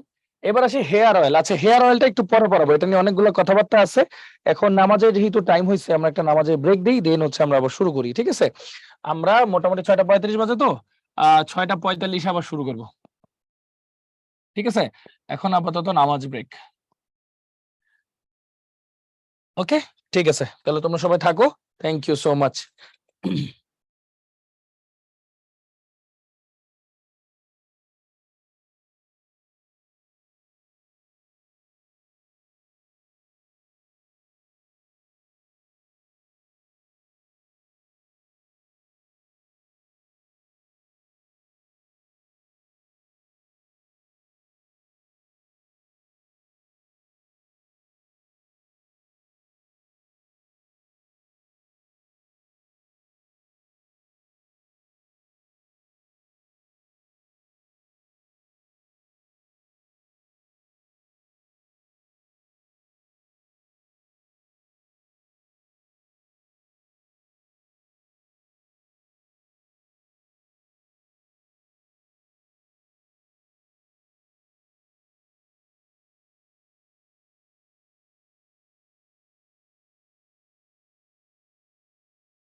আচ্ছা, আমরা আর 2 মিনিটের মধ্যে শুরু করতেছি। হ্যাঁ, এখনই আমরা স্টার্ট করে দিচ্ছি। 2টা মিনিট জাস্ট।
ওকে, তো আমাদের টাইম ওভার। তো চলো আমরা শুরু করি। ভাইয়াকে একটু পানি খাচ্ছিলাম, একটু কফিও খাচ্ছিলাম। এজন্য দেরি হইছে, সরি। আচ্ছা, সো তো আমরা এটা নিয়ে একটু কথা বলবো। কেন কথা বলবো একটু সময় নেই। সবাই আসো না? চ্যাট বক্সে একটু জানাও তো কষ্ট করে। সরি, একটু 2-3 মিনিট লেট হলো, হ্যাঁ? এক্সট্রিমলি দুঃখিত। সবাই একটু চ্যাট বক্সে জানায় দাও সবাই আসো কিনা। হ্যাঁ। আরে রিশাদ দেখি নাই। কেন রিশাদ? আচ্ছা, ওকে। সবাই আসছো, ভেরি গুড, থ্যাংক ইউ। আচ্ছা, যেটা বলতেছিলাম, আমাদের মোটামুটি অনেকেরই একটা ভালো সমস্যা, ওডোনিল এটাও একটা কম্পাউন্ড। এটা হচ্ছে কি করে, এটা হচ্ছে গ্যাস হিসেবে ছড়ায় দেয়, ঘ্রাণ ছড়ায় দেয়। তো এটা ওয়ান কাইন্ড অফ পারফিউমারি বলা যায়, ঠিক আছে? Toiletries perfumery. হ্যাঁ, বুঝছো, গুড। আচ্ছা, যেটা বলতেছিলাম, একটু দেখো এখানে কি আছে, হেয়ার অয়েলের ব্যাপারটা। তোমাদের সবাই, আমি জানি না আমার সাথে একমত হবা কিনা, বাট চুল পড়ার সমস্যা, এটা যে একটা মার্কেট, বিশাল একটা মার্কেট, কোটি কোটি টাকার একটা মার্কেট। জানি না তোমরা এটা বুঝো কিনা। সে ফর এক্সাম্পল, আমি আগে যখন নীলক্ষেত এলাকার দিকে থাকতাম, তখন হচ্ছে পানিটা বেশ ভালো ছিল, আয়রন টায়রন একটু কম ছিল। এখন যেমন মিরপুর এলাকায় থাকি, আয়রনটা একটু বেশি, একটু মানে ভালোই বেশি। তো চুল পড়ার সমস্যাটা না মানে বেশ বাড়ছে। তো যখন এই জিনিসটা হয়, চুল পড়ার বিষয়টা, মানে চুলটা আমাদের কাছে না অনেক সেন্সিটিভ, আমাদের স্কিনের মতোই সেন্সিটিভ। যেদিন চুল আছে থেকে ধরো 2 থেকে 5টা চুলের জায়গায় 10টা চুল দেখে ফেলি, সেদিন কিন্তু মোটামুটি সারাদিনটাই একটা প্যানিকের মধ্যে যায়। হ্যাঁ, তো এই যে ব্যাপারটা, এই যে সমস্যাটা, এই সমস্যা দূর করতে দেখবা অনেকগুলো অনলাইন পেজ এসে পড়ছে, লাইভে চলে আসতেছে, আপ্পি এটা আপ্পি সেটা, এটা সেটা বলে বলে লাখ লাখ টাকা দামের প্রোডাক্ট কিন্তু বিক্রি করে ফেলতেছে সেকেন্ডে। ধরো প্রোডাক্ট প্রাইসটা বললো 70 টাকা 80 টাকা। সে ফর এক্সাম্পল, আমি বিভিন্ন পেজ সম্পর্কে বেশ ভালো ধারণা রাখি, তো এই জন্যই বলতেছি, কিছু কিছু তেলও আছে তুমি দেখবা, কোকোনাট অয়েল বলো, মাস্টার্ড অয়েল বলো, আর্গান অয়েল বলো, ক্যাস্টর অয়েল বলো, 700 800 1000 1200, অনেক টাকা দাম। হ্যাঁ, তো ওইসব টাকা খরচ করেও কিন্তু লাভ হচ্ছে না আমাদের, তাই না? খেয়াল করছো? ইউজ করতেছি, এই চুল পড়া বাড়ছে, আরো এরকম হয়ে যাচ্ছে। ব্যাপারটা আসলে কি?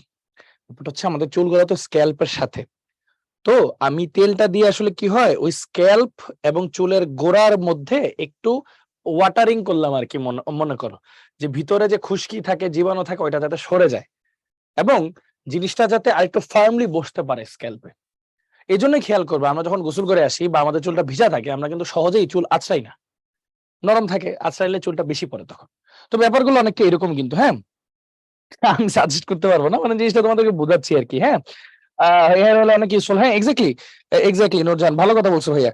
তো না না, ফেক বলবো না, কিন্তু কথাটা হচ্ছে কি, তুমি একটা জিনিস চিন্তা করো তো ভাইয়া, তোমার চুলের জন্য যে জিনিসটা উপকারী, নট নেসেসারি তোমার স্ক্যাল্প আর পাশের আরেকজনের স্ক্যাল্প সেম কোয়ালিটির। তো তোমার চুলের জন্য যে তেলটা ভালো তুমি বিক্রি করতেছো, পাশের জনেরটা তো স্যুট নাও করতে পারে। চুল, ত্বক এগুলাতে যদি কোনো কিছু স্যুট না করে, ডিজাস্টার হয়। এগ্রি করতেছো তোমরা সবাই? একটু চিন্তা করে বলো তো, এগ্রি করো? মানে এই স্কিনেরটা আর চুলেরটা এগুলা কিন্তু মারাত্মক সমস্যা, কারণ এগুলো দেখা যায় ওপেন, এগুলা এই সাইডটা কিন্তু আমাদের ওপেন। হাতে ঘা হয়ে গেছে, ঠিক আছে আমি ঢেকে ফেলতেছি, আল্লাহ মাফ করুক, হ্যাঁ, তো এরকম ঢেকে ফেলতেছি, বাট চুল মাথা তো ঢাকতেছি না। সো আলটিমেটলি হচ্ছে কি, এগুলা কিন্তু মানে বিশাল একটা কি বলবো মানে কষ্টকর জিনিস আর কি। তো এই জন্য এটার একটা মার্কেট আছে, কোটি কোটি টাকার একটা মার্কেট। তো হ্যাঁ, না কিছু ক্ষেত্রে এগুলো আবার ভালো কাজ করে, যেমন আমরা যদি একদম ন্যাচারাল প্রোডাক্ট দিয়ে এটা বানাই। ন্যাচারাল প্রোডাক্ট বলতে কোকোনাট অয়েল, যেটা যে বাজার থেকে একটা ডাব কিনে আনলাম, ডাবের পানিটাকে দিয়ে হচ্ছে যদি তেলটা আমি এক্সট্রাক্ট করতে পারি, সেই তেলটা দিয়ে সাথে যদি কিছু হেনা মানে মেহেদির কিছু অংশ যদি দিয়ে টিয়ে বানাইতে পারি, আছে কিছু ঘরোয়া রেমেডি আছে, এগুলা যদি দিতে পারি, তাহলে কিন্তু মোটামুটি আমাদের, শোনা, আমাদের টার্গেট থাকবে না যে আমাদের চুলটা সতেজ হোক বা সামথিং হোক, নো, আমাদের স্ক্যাল্পের সাথে চুলটা যাতে আরো স্ট্রং বন্ড করুক, এটা থাকবে টার্গেট। তাহলে তো চুল কম পড়বে, ফার্স্ট কথা। সেকেন্ড কথা, চুলটা দেখতে রুক্ষ লাগতেছে, তাহলে অবশ্যই চুলের উপর কি দিতে হবে তোমার, এমন কিছু একটা কম্পোনেন্ট দিতে হবে যেটা চুলের জন্য ময়শ্চারাইজার হিসেবে কাজ করবে। কারণ আমাদের চুলগুলো কিন্তু প্রোটিন, তাই না? তো চুলের জন্য ময়শ্চারাইজার হিসেবে কাজ করতে হবে, এরকম একটা জিনিস দিতে হবে। আবার চুলের শাইন কমে গেছে, যে রোদে থাকতে থাকতে অনেক সময় কি হয়, শাইন কমে যায়। ধরো ট্রেসেমের একটা প্রোডাক্ট আছে আর কি, যে মাঝে মাঝে আমি দিই আর কি। জিনিসটা কি, ওই যে রোদে থাকি, হুন্ডাই করে যাতায়াত করি অনেক জায়গায়, তো হয় কি মানে লাল হয়ে যায় চুল, হ্যাঁ, মানে অটো মানে হিটে, সানবার্নে। বাট ওইটাও কিন্তু চুলের জন্য ক্ষতিকর টেকনিক্যালি। দিচ্ছি যেটা হচ্ছে চুলের একটা ওই যে কি বলে, আমরা যে রাস্তায় বের হই আমাদের গায়ে যাতে সানলাইট না লাগে, এটা আমরা কি বলি, সানস্ক্রিন বলি না? এটা হলো চুলের জন্য একটা সানস্ক্রিন, ঠিক আছে? সো এরকম জিনিসপত্রগুলো যে আমরা ইউজ করি, তাহলে একটু খেয়াল করে দেখো, এগুলা কিন্তু আসলে খুব যে ভালো কিছু তা কিন্তু না। একবার ভুলে ওই স্প্রেটা আমার চোখে ঢুকে গেছিল, খুবই জ্বালা পোড়া করতেছিল। তো জিনিসটা যদি ভালো হইতো তাহলে চোখে জ্বালা পোড়া কেন হবে? এটা তো সবকিছুর জন্যই ভালো থাকার কথা, কারণ ওভারঅলটা চিন্তা করেই তো বানানো হয়, তাই না? ব্যাপারটা এরকম। সো ওইটাই, একজনের জন্য স্যুট করলেও আরেকজনেরটা নাও করতে পারে, হ্যাঁ, এই আর কি। যতই সিরাম টিরাম ইউজ করো না কেন, আমার সবকিছু সম্পর্কে বেশ ভালো আইডিয়া আছে। যখন আমি এই চ্যাপ্টারটা নিজে ফার্স্ট পড়ছি, 5 নম্বর অধ্যায়, আমার কাছে মনে হচ্ছে যে প্রিজারভেটিভ আর ভিনেগার ছাড়া আর যা আছে এগুলো কি পড়ার দরকার আছে? শুধু শুধু ফাও ফাও দরকার নেই। বাট না, যখন আমি পড়ছি, পরে দেখছি না এগুলো বাস্তবে অনেক কাজে লাগে। সে ফর এক্সাম্পল আমাদের স্কিনের কথা একটু বলি। সে ফর এক্সাম্পল আমাদের যে শীতকালে হাত পা রুক্ষ হয়ে যায়, তাই না? তো আমরা তখন কি করি, কোকোনাট অয়েল কিন্তু দিতে পারি, বা গ্লিসারিন দিতে পারি, এরকম দেই। আবার অনেকে স্কিন আছে অয়েলি, স্কিন হইলে যদি আমি তার উপরে তেল দেই, চিটচিটা হয়ে যাবে, গরমে ব্রণ হয়ে যাবে আরো। তার মানে কি, অয়েলি স্কিনে অয়েলি জিনিস দেওয়া যাবে না, অ্যাসিডিক জিনিস দিতে হবে। এজন্য তুমি যে ফেস ওয়াশ কিনবা তার পিছে একটা কালারিং কোড থাকে, সবকিছুর পিছে ওই কালারিং কোডটা হতে হবে লাল, যদি তোমার অয়েলি স্কিন হয়। লাল মানে কি, অ্যাসিড আর বেস বিক্রিয়া করে তেলটা লবণ আকারে ফালাই দিবে, সিম্পল হিসাব। অথবা আরেকটা যে বিষয় আছে, বিষয়টা কি, স্কিনটা রুক্ষ মানে অ্যাসিডিক স্কিন, তাহলে তোমার অবশ্যই এমন একটা জিনিস কিনতে হবে যেটা হচ্ছে নীল কালার। তো নীল কালার মানে ছোট্ট একটা কালার কোড থাকে, নীল কালার মানে বেসিক, তাহলে মিশে যাবে, ঠিক আছে? কিন্তু তুমি অম্লীয়, তুমি দিছো আবার অম্লীয়, তাহলে কি হবে তখন? ফাটা ফাটা হয়ে যাবে, মেস্তা হয়ে যাবে, দাগ হয়ে যাবে, খারাপ অবস্থা হয়ে যাবে। আবার কিছু কিছু প্রোডাক্টে দেখবো পিছে আছে কালো, যেমন আমরা যে টুথপেস্ট ইউজ করি না, সেগুলার কোড লাইন হচ্ছে কালো, কেন? ওগুলা কেমিক্যাল। আবার যেগুলো হার্বাল প্রোডাক্টস, যেমন হিমালয় প্রোডাক্টস, এগুলো পিছে দেখবো ছোট্ট সবুজ কালার একটা ট্যাগ দেওয়া, মানে এটা হার্বাল প্রোডাক্টস। এরকম এরকম ট্যাগ দেখে চিনতে হবে, এই চ্যাপ্টারটা পড়লে আরো বুঝবা যে এই ট্যাগ গুলো আসলে কি কি গুরুত্বপূর্ণ। বুঝতে পারতেছো ব্যাপারটা? বড় না না খুশবু, সব ধরনের ফেস ওয়াশ অয়েল রিমুভ করে, ঠিক আছে, কিন্তু তোমার স্কিন টাইপের উপর ফেস ওয়াশ ডিফারেন্ট। তোমার অয়েলি স্কিন হইলে অয়েলটা এক্সেস হবে, তখন একরকম কাজ করবে। তোমার অ্যাসিডিক স্কিন হইলে ওইটার অয়েলটা সরানোর জন্য যা আছে সেটা আরেক রকম কাজ করবে, দুটো দুই রকম কাজ কিন্তু ভাইয়া, হ্যাঁ। আচ্ছা, হ্যাঁ, তাহলে মোটামুটি আন্দাজ করছে, হ্যাঁ, টুথপেস্ট ফেসে না না না, উচিত না, একদমই উচিত না। হ্যাঁ, বার্ন হইলে সেই ক্ষেত্রে শরীরে অ্যাপ্লাই করা যায়, কিন্তু টুথপেস্ট কখনোই ফেসে অ্যাপ্লাই করবে না, ভুলেও না, কোনো দিকেও না, নেভার। আরো কালোটা বাড়বে, আরো রিয়াকশন করবে, হ্যাঁ, এটা কইরো না কখনো, হ্যাঁ। হ্যাঁ, এবারে ভালো মাফরুহা, আমি নরমালি কম অন্য মানে নরমাল সোপ ইউজ করি আরকি। আমার কথা বাদ দিয়ে তোমরা তোমাদেরটা ইউজ করো। আচ্ছা, এবার আসি। হেয়ার অয়েলটা বলি। হেয়ার অয়েলে এটা যেখানে প্রস্তুতিগুলো হ্যাঁ, ভালো, কোনো সমস্যা নাই। এটা কোনো সমস্যা নাই। বুঝছেন? দেখো, এই যে এখানে যেগুলো লেখা আছে না হেয়ার অয়েল পদ্ধতিগুলা, এটা হচ্ছে জেনারেল পদ্ধতি যেগুলো তুমি বাসায় ইউজ করতে পারো, যেটা ভালো। সেটা হচ্ছে নারিকেল তেল দিতে পারো, ক্যানোলা অয়েল দিতে পারো, টারশিয়ারি বিউটাইল অ্যালকোহল দিতে পারো, সুগন্ধি দিতে পারো গন্ধের জন্য, আর বিভিন্ন রং বা ডাই ইউজ করতে পারো, কালারিং আর কি। হ্যাঁ, আচ্ছা, তো এগুলার কাজগুলো তো তোমরা খুব ভালো মতোই জানো। যেমন ধরো নারকেল তেলের কাজ কি? এটা হলো তেলের মূল উপাদান। নারকেল তেলটা হলো তেলের মূল উপাদান। টুথপেস্ট লাগানো মানুষ, না না না, এটা ভুয়া জিনিস। খুশবু, ব্ল্যাক হেড রিমুভের জন্য টুথপেস্ট লাগানো ভুয়া জিনিস। তুমি এই ব্ল্যাক হেডটা কোথায় হয়? পোর্স এর মধ্যে হয়। এই পোর্সটা তো স্কিন টাইপের জন্য, তো ওইটার জন্য ব্ল্যাক হেড রিমুভারই আছে। পেস্ট কেন দিব? তাতে আরো কালো হয়ে যাবে জিনিসটা, দরকার নাই। আচ্ছা, ক্যানোলা অয়েল একটা তেল, ওয়ান কাইন্ড অফ তেল আর কি। এটার মধ্যে ধরো অলিক অ্যাসিড থাকে আর কি। ক্যানোলা হচ্ছে একটা তেল, এটার মধ্যে অলিক অ্যাসিড থাকে আর কি। অ্যালোভেরা কোনটা? অ্যালোভেরা আসলে সব টাইপের স্কিনের জন্যই ভালো, খারাপ না, কিন্তু অ্যালোভেরা আবার লিমিট আছে আর কি। মানে এটা আমার মানে ধারণা একটু কম অ্যালোভেরা সম্পর্কে, কারণ অ্যালোভেরার বিভিন্ন টাইপ আছে। তো এখন আমি হুট করে একটা জেনারেলাইজ বলে দিলাম যে এটা বেশি ইউজ করা ভালো, কম ইউজ করা ভালো, বাট ওইটারও টাইপ আছে অ্যালোভেরার। থিক টাইপ আছে, থিন টাইপ আছে, অনেক টাইপ আছে। সো এটা টাইপের উপর ডিপেন্ড করে চেঞ্জ হয় ভাইয়া। হ্যাঁ, আচ্ছা, হ্যাঁ হ্যাঁ, হাত শোনো, ফেস বাদে আর যে কোনো জায়গায় তুমি পেজ দিতে পারবা, সমস্যা নাই। কারণ আমাদের এই স্কিন গুলো অনেক শক্ত হয়, আর ফেসের স্কিনটা খুব সফট হয়। দুটা স্কিন ডিফারেন্ট, তো সেম জিনিস অ্যাপ্লাই করা যাবে না। হ্যাঁ হ্যাঁ, ওগুলা অ্যাসিডিক হয় বেশি আর কি। হ্যাঁ হ্যাঁ হ্যাঁ, ওরকমই ভাইয়া। দেখো, তো যেটা বলতেছিলাম, টারশিয়ারি বিউটাইল অ্যালকোহল, দেখো ফার্স্টে দেখো নারকেল তেল। নারকেল তেল হচ্ছে মূল উপাদান, ঠিক আছে, চুলের স্থিতিস্থাপকতা বজায় রাখে যাতে না ছিঁড়ে। তারপর হচ্ছে ক্যানোলা অয়েল। ক্যানোলা অয়েল কে চুলে কোমলতা দেয়, মানে একটু মসৃণ করে আর কি, ঠিক আছে। আচ্ছা, তারপর দেখো টারশিয়ারি বিউটাইল অ্যালকোহল, ও কি করে? অ্যান্টিঅক্সিডেন্ট রূপে কাজ করে। মানে চুলে যে তেল টেল থাকে বা ওই যে সানলাইটে যে চুলটা বার্ন হয় সেটা রোধ করে। তারপর দেখো সুগন্ধি। সুগন্ধি কি করে? ওই যে তেলের সুন্দর একটা ঘ্রাণ দেয় আর কি। যেমন কদুর তেল আছে না, কদুর তেল, বাচ্চাকালে আম্মুরা মনে হয় দিয়ে দিছে তোমাদের। ওগুলো কিন্তু দুর্গন্ধ অনেক, বাট ভালো, তেলটা আসলে ভালো, ঠিক আছে, কিন্তু গন্ধ কিন্তু খুব খারাপ। তো আসলে গ্রানের উপরে অনেক কিছু নির্ভর করে, হ্যাঁ, টেকনিক্যালি। আচ্ছা, আরেকটা হচ্ছে রং বা ডাই, বিভিন্ন তেলের কালার চেঞ্জ করার জন্য ইউজ করা হয়। ওকে, এরপর আসি টেলকম পাউডার। পৃথিবীতে যতগুলো যৌগ আছে, সমস্ত যৌগের মধ্যে সবচেয়ে নরম যৌগ হচ্ছে টেলক। টেলক, এই যে টেলক, টেলটা হচ্ছে 3 অণু ম্যাগনেসিয়াম অক্সাইড, 4 অণু সিলিকন ডাইঅক্সাইড, আর 1 অণু পানির একটা যে যৌগ, এটাকে বলা হয় টেলক। টেলকটা হচ্ছে পৃথিবীতে প্রাপ্ত যৌগগুলোর মধ্যে সবচেয়ে নরম যৌগ, ঠিক আছে। এটা ভালো মতো, হ্যাঁ, রং তো অবশ্যই ক্ষতিকর, সব ধরনের রং ক্ষতিকর। না না, 2 ঘন্টা ক্রস করবো না, টেনশন নিও না।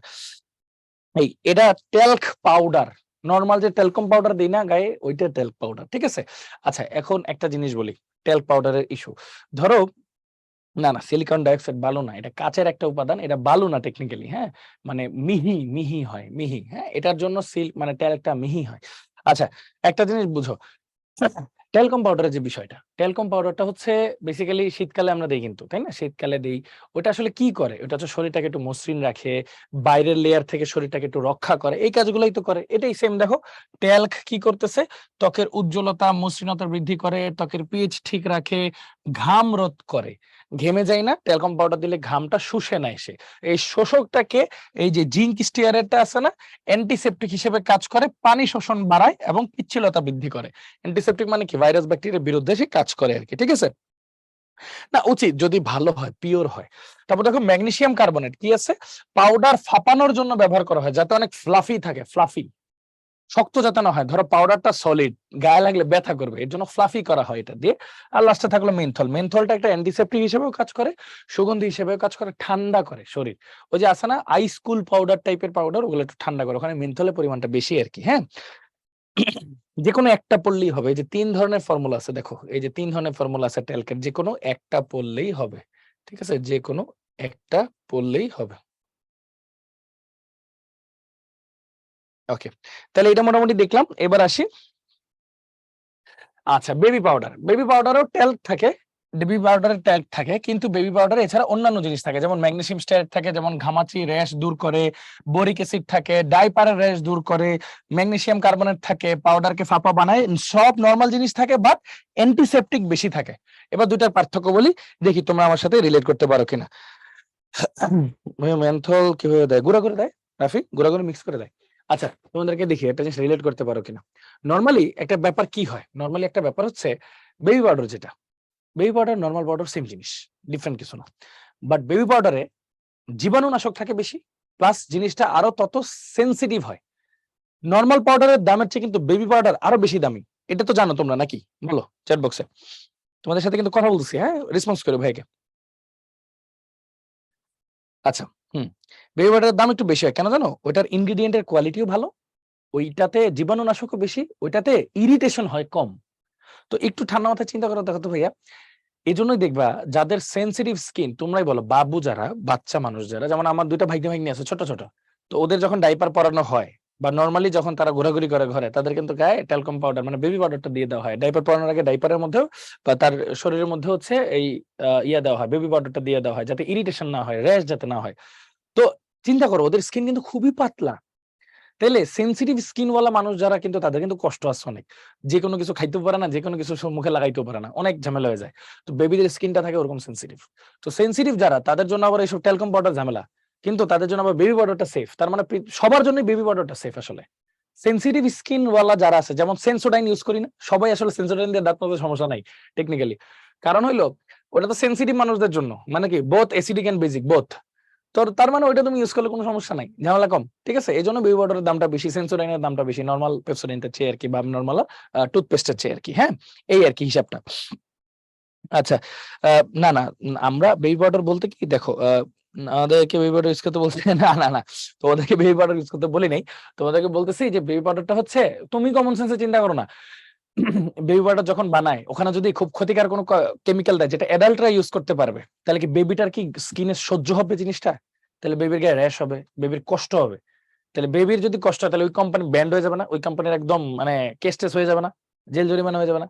তার মানে অবশ্যই বেবি পাউডার বানানোর সময় খুব মানে কি বলবো, বাছাই করা ইনগ্রেডিয়েন্ট, ভালো ইনগ্রেডিয়েন্ট ইউজ করা হয় এবং দামি ইনগ্রেডিয়েন্ট ইউজ করা হয়, যাতে সেনসিটিভ স্কিনে কোনো ধরনের কোনো সমস্যা না হয়, সাইড ইফেক্ট যাতে না হয়। এজন্যই দেখবো অনেকে মেকআপের সময় বেবি পাউডার ইউজ করে, ঠিক আছে, এই ব্যাপার। মানে এই দেখো, ইরিটেশন হচ্ছে জ্বালা পোড়া করে না, মানে মাঝে মাঝে ধরে পাউডার দিলা কিন্তু জ্বালা পোড়া করতেছে, চুলকানি আসতেছে, একটা ইরিটেশন, এটা ইরিটেশন, বুঝছো? এই আচ্ছা, হ্যাঁ এক্স্যাক্টলি দুবাইয়া, এটাই বললাম আর কি। তাহলে সবাই কি মোটামুটি বুঝতে পারছো বলো জিনিসগুলো? ক্লিয়ার? আচ্ছা, তাহলে ওকে। তাহলে আচ্ছা, এখন একটা কোয়েশ্চেন করতে পারো যে ভাইয়া, আপনার যে এই বক্স গুলো দিচ্ছেন, এগুলো কি মুখস্থ করা লাগবে? কখনোই না, রিডিং পড়বা জাস্ট, কোনো মুখস্থ না, ঠিক আছে। আচ্ছা, তো চলো একটু আগাই। প্রথম কুইজ দেখি, তোমাদের জন্য কুইজটা লঞ্চ করি। না, মজা লাগে আমার এইসব ব্যাপারে জানতে আর কি ভাইয়া, এই জন্য একটু জ্ঞান ট্যান রাখি এই ব্যাপারে। আচ্ছা নাও, কুইকলি কুইজের অ্যান্সার দিয়ে দাও সবাই।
আচ্ছা, তাহলে পোলটা ভাইয়া ক্লোজ করে দিচ্ছি, দেখি।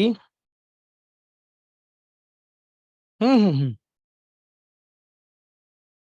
ওটা তো ক্লিনার এরা।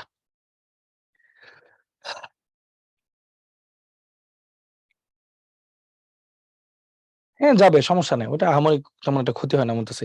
আচ্ছা দেখি রেজাল্ট একটু দেখাই, দেখো 89% রাইট অ্যান্সার দিছো। হ্যাঁ আচ্ছা, না যে কয়টা লাগবে ওই কয়টা বলে দিব রুয়াদ, সমস্যা নেই। ওই যে যেমন এটা একটা, হ্যাঁ, ফর্মুলা মুখস্থ না করলে মনে না থাকলে এক্সামে কেমনে লিখবো। আচ্ছা ভালো কোশ্চেন, আমি বলতেছি একটু ওয়েট করো ভাইয়া, আমি লিডার বোর্ডটা একটু দেখাই। রিশাদ, হিয়া, রায়হান, সাদ, সিয়াম, তাসনিয়া, তায়েবা, তানভীর, মিম, পৃথু, থ্যাংক ইউ সবাইকে, অনেক অনেক ধন্যবাদ। আচ্ছা এবার বলি কোনগুলা মুখস্থ করবা। এবার ভাইয়া খেয়াল করো, ভাইয়া কিন্তু যেগুলো মুখস্থ করা লাগবে এগুলা যে লেখা দিতেছি একটু আলাদা আলাদা করে, খেয়াল করছো? এগুলা কেন লিখে দিতেছি জানো? যাতে পিডিএফটা যখন পড়বে এটাতে চোখ তোমার পড়বেই, আবার যখন এটা পড়বা সেখানেও চোখ পড়বে, দুইবার একটা জায়গায় চোখ পড়লে মুখস্থ এমনি হয়ে যায়, এই জন্য। ঠিক আছে, সো এত প্রেশার নেওয়ার কিচ্ছু নাই, এ হবে আনসার। হ্যাঁ আচ্ছা ওকে, কোনো সমস্যা নেই রিশাদ, এগুলো কোনো ব্যাপারই না ভাইয়া, ভালো করতে হবে, আসল পরীক্ষা ইনশাল্লাহ, কোনো প্যারা নাই। ঠিক আছে ওকে, এবার আসি, এবার দেখো ভ্যানিশিং ক্রিম। আচ্ছা ছোটবেলায় থাকতে ভাবতাম ভ্যানিশিং ক্রিম মানে হচ্ছে যেটা আমি মাখলে আমি ভ্যানিশ হয়ে যাবো। টম এন্ড জেরিতে একটা এপিসোড তোমরা দেখছো কিনা জানি না, যে জেরি হচ্ছে একটা ভ্যানিশিং ক্রিমের মধ্যে ডুবে গেছিল অর্ধেক, ও যখন নামছে নেমে দেখে ওর অর্ধেক নাই, পরে বাকিটা দিয়ে পুরোটা ভ্যানিশ হয়ে গিয়ে পরে টমের সাথে অনেক মারামারি করছে। তো ব্যাপারটা অনেকটা এরকম, আমি ভাবতাম ভ্যানিশিং ক্রিম মানে নিজে ভ্যানিশ হয়ে যাবো। ঠিক আছে, তো আসলে ব্যাপারটা এরকম না, ভ্যানিশিং ক্রিম মানে ক্রিমটা ভ্যানিশ হয়ে যাবে। ভ্যানিশিং ক্রিম মানে এমন একটা ক্রিম, সেটা দিব, দেওয়ার পর ক্রিমটা ভ্যানিশ হয়ে যাবে, মানে মিশে যাবে স্কিনের সাথে। হ্যাঁ এইটাই, হ্যাঁ এক্স্যাক্টলি।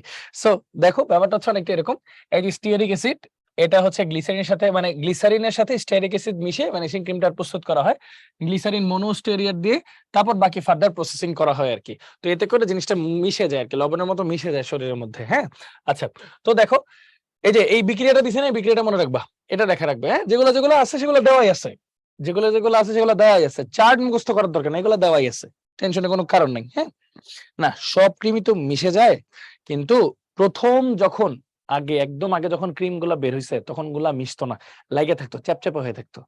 একটু ঠিক যদি হয় ক্রিম গুলা একটু লাগাই দিলে কি হইতো, আটকায় থাকে, অনেকক্ষণ ধরে ক্রিম গুলা থাকে, এরকম না? ছোটবেলায় তোমরা কি একদম সুন্দর মতো অল্প একটু নিয়ে মাখতা? জীবন তো না, এতগুলা নিয়ে তারপর মাখা শুরু করতে, তখন কি মুখটা সাদা ভূতের মতো হয়ে থাকতো না? ব্যাপারটা অনেকটা ওরকম, ওটা তো আর ভ্যানিশ হয় না, ব্যাপারটা হচ্ছে ভ্যানিশ ক্রিম ভ্যানিশ করতে হলে অল্প একটু দিতে হয়। ঠিক আছে আচ্ছা, তো তারপর আসি, এখানে দেখো ভ্যানিশিং ক্রিমে কি কি ইউজ করা হয়, stearic acid, glycerin, caustic potash, পানি, মিথাইল প্যারাবেন, সুগন্ধি। আচ্ছা ব্যাপারটা হচ্ছে এই যে স্টেরিক অ্যাসিডটা আসলে কি করে, ওই যে তৈলাক্ত ভাবটা দূর করে জিনিসটা সুন্দর করে মসৃণ করে দেয়। এই গ্লিসারিনটা কি করে, গ্লিসারিনটা ওই তেলের একটা স্তর, গ্লিসারিন কিন্তু শীতকালে নরমালি আমরা দিই, তাই না? গ্লিসারিন দিলে কি হয়, বাইরের যে শীতটা, মানে বাইরের আবহাওয়াটা ভিতর থেকে ময়েশ্চারটা শুষে নিতে পারে না, তো স্কিনটা ভালো থাকে। হ্যাঁ আচ্ছা, অনেক মার খাচ্ছে ওটার জন্য। আচ্ছা তারপর হচ্ছে এই যে কস্টিক পটাশ, দেখো কস্টিক পটাশ কি করে, ডিটারজেন্টের মতো তৈল স্তরকে পানিতে দ্রবীভূত করতে সাহায্য করতেছে। পানি কি করে, বিস্তারিত করে মাধ্যমে।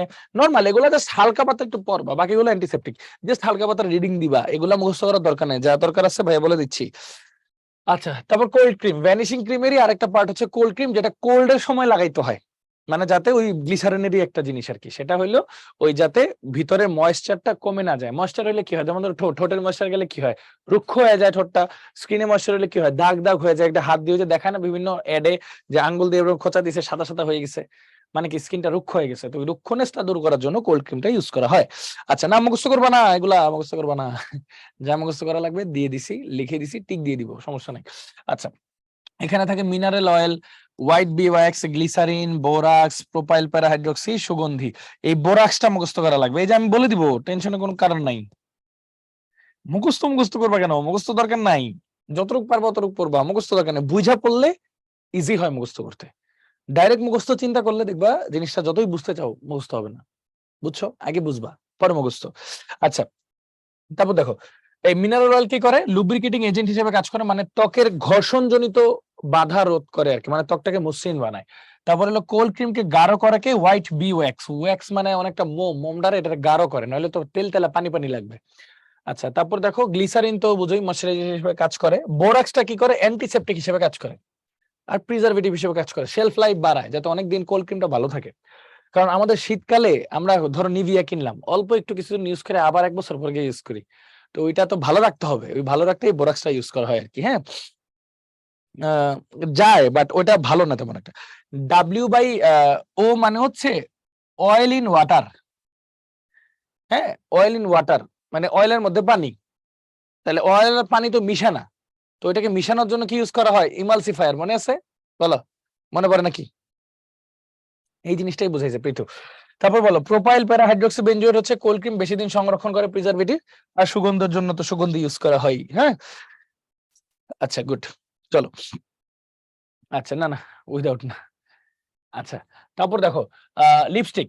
আচ্ছা, লিপস্টিক নিয়ে অনেক কথা আছে। এখানে যে প্লেন লিপস্টিক ব্যাপারটা লিখছে, সেই জিনিসটা আসলে শোনো, লিপস্টিক বলতেই শুধু যে রং বেরঙি লিপস্টিক সেই জিনিসটা না। লিপস্টিক বলতে বোঝায় যে স্টিকটা দিয়ে লিপটাকে সংরক্ষণ করা হয় সেই জিনিসটা। যেমন এটা লিপ গ্লস হতে পারে, এটা ওই যে ভ্যাসলিন আমরা মাঝে মাঝে দেই না, ওই যে লিপ জেল যেটা বলি, লিপ জেল হইতে পারে, লিপ বাম হইতে পারে, anything anything it could be. এখন এই লিপস্টিকেরও আরো অনেক ধরনের টাইপ আছে। আমরা নর্মালি যে লিপস্টিক বুঝি সেটা হচ্ছে ওয়্যাক্সের লিপস্টিক, মোমের লিপস্টিক, শক্তগুলা। এছাড়া লিপস্টিক কিন্তু অনেক টাইপের আছে। লিপ গ্লস যেটা, সেটা কিন্তু অয়েলি, মানে পানি পানি, ঠিক আছে। তাছাড়া আছে ম্যাট আছে, সেমি ম্যাট আছে, নন ম্যাট আছে। ওইটার মধ্যে আবার প্রত্যেকটার 3টা করে টাইপ আছে, সলিড আছে, সেমি সলিড আছে, লিকুইড আছে, এরকম। তো প্রত্যেকটাই ইমালশন, কেউ সল, কেউ জেল, এরকম করে কাজ করে, ঠিক আছে। তো সবগুলোর মধ্যে কমন হচ্ছে জিনিসগুলো আসলে চর্বি। জিনিসগুলো কিন্তু চর্বি। শুনতে খারাপ লাগতেছে, বাট জিনিসগুলো কিন্তু আসলে চর্বি, ঠিক আছে। আচ্ছা, দেখো এটাতে কি ইউজ করতেছে? ওয়্যাক্স, বি ওয়্যাক্স ইউজ করতেছে। তেল হচ্ছে ক্যাস্টর অয়েল। এই বলো, ক্যাস্টর অয়েল কোথায় সবচেয়ে বেশি ইউজ করি? পাপড়িতে। এই যে চোখের পাপড়িতে আমরা ক্যাস্টর অয়েল দিই, যাতে পাপড়িগুলা, এই যে ভ্রু গুলা দেখতে আরো সুন্দর লাগে, ঠিক আছে। ক্যাস্টর অয়েল দিই এসব জায়গায়। আচ্ছা, তো এগুলা দেই।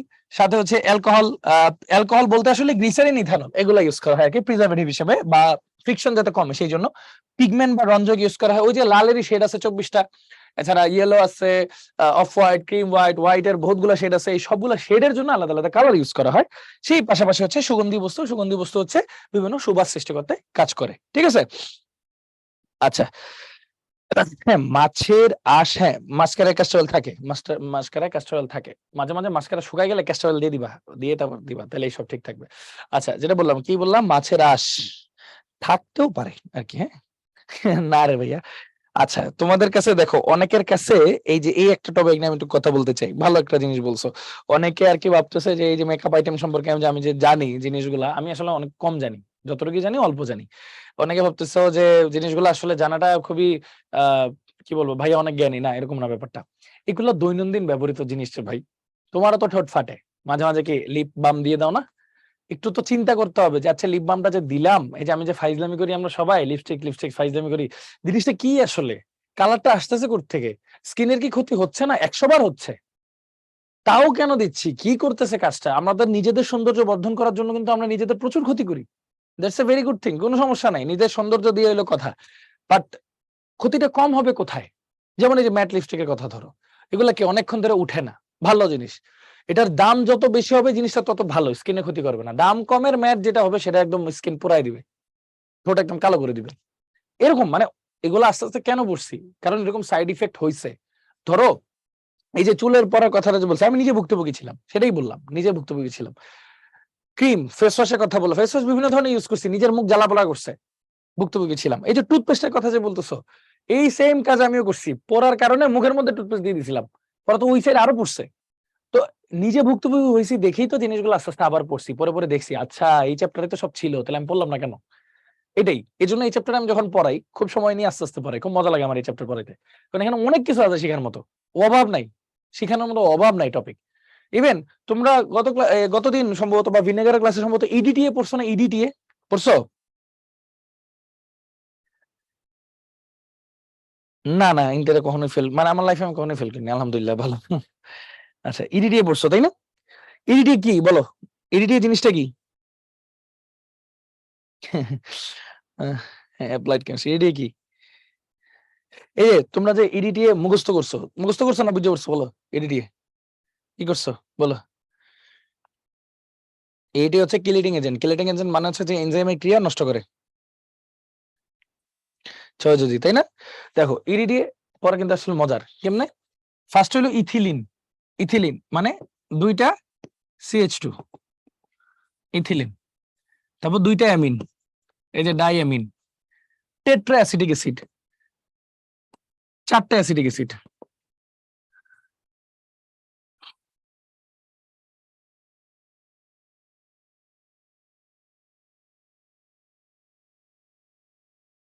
শেষ। তাহলে উত্তরটা কি থাকলো? বুঝে বুঝেই পড়তেছি। ইথিলিন, ফার্স্টে কি থাকলো? ইথিলিন। তারপর থাকলো ডাইঅ্যামিন, এই যে ডাইঅ্যামিন, ডাইঅ্যামিন। তারপর একটা, দুইটা, তিনটা, চারটা, এগুলার কি বলবো? Tetra acetic acid. তাহলে ইডিটিএ, শেষ, solve. Ethylene, diamine, tetra acetic acid, শেষ। মুখস্থ করার তো কিছু নেই। হ্যাঁ, না না, এগুলা কিছু না, এরকম বলতেছি, একটু দাঁড়াও, ফেল করার বিষয়টাও বলতেছি। এবার বলি ইডিটি এর বন্ড কয়টা? ঠান্ডা মাথায় একটু চিন্তা করো। অ্যাসিটিক অ্যাসিড কি করে? হাইড্রোজেনকে মুক্ত করে না? তাহলে এই হাইড্রোজেন একটা গেল, এই হাইড্রোজেন একটা গেল, এই হাইড্রোজেন একটা গেল, এই হাইড্রোজেন একটা গেল। তাহলে এখানে কি তৈরি হচ্ছে একটু খেয়াল করো। এখানে একটা মাইনাস, মাইনাস মানে মুক্ত জোর। এখানে একটা মাইনাস, মাইনাস মানে মুক্ত জোর। এখানে একটা মাইনাস, মাইনাস মানে মুক্ত জোর। এখানে একটা মাইনাস, মাইনাস মানে মুক্ত জোর। আর প্রতিটা নাইট্রোজেনের সর্বশেষ কক্ষপথ ইলেকট্রন 5টা, 3টা বন্ধন করছে, আর একটা মুক্ত জোর আছে, এই যে একটা, এই যে 2টা। তাহলে কয়টা মুক্ত জোর আছে গণ সবাই? 1, 2, 3, 4, 5, 6। এই জন্যই ইথিনে 6টি মুক্ত জোর বিদ্যমান। কয়টা মুক্ত জোর আছে? 6টি। এই জন্য এটাকে বলা হয় হেক্সাডেন্টেট। হেক্সাডেন্টেট, হ্যাঁ, হেক্সাডেন্টেট বলা হয় এটাকে। এই জন্য এটাকে বলা হয় হেক্সাডেন্টেট। শেষ। বলো, কই মুখস্থ করলা? মুখস্থ করে কিছু নেই তো। মাইনাস মানে কি হয়? মুক্ত জোর। মাইনাস মানে কি? ওর নিজের ইলেকট্রন ওর কাছে আছে, আবার এক্সট্রা একটা ইলেকট্রন আসছে, এই জন্য তো মাইনাস। তাহলে নিজের ইলেকট্রন আর একটা এক্সট্রা ইলেকট্রন, কয়টা হলো ইলেকট্রন? এক জোড়া। ক্লিয়ার? রাইট? বুঝছি? বলো, সবাই বুঝেছি কিনা?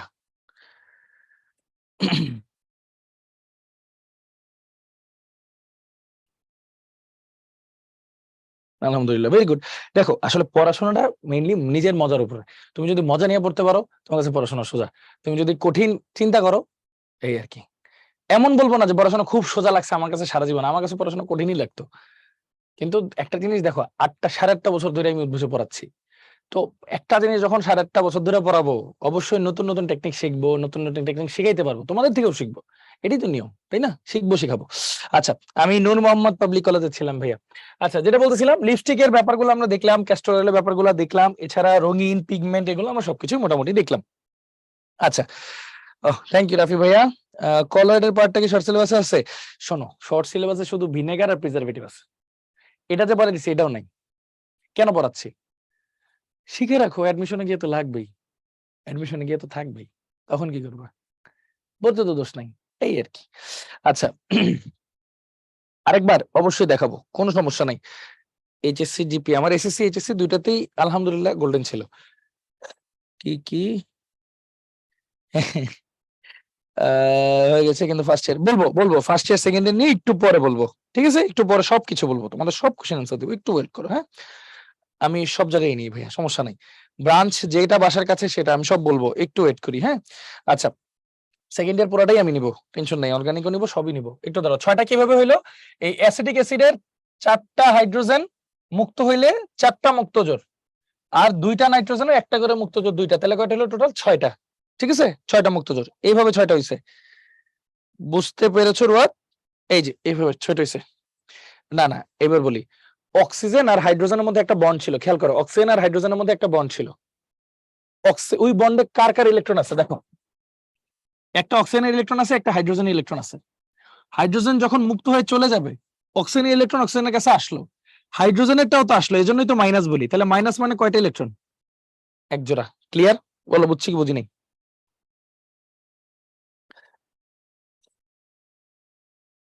বুঝছি সবাই?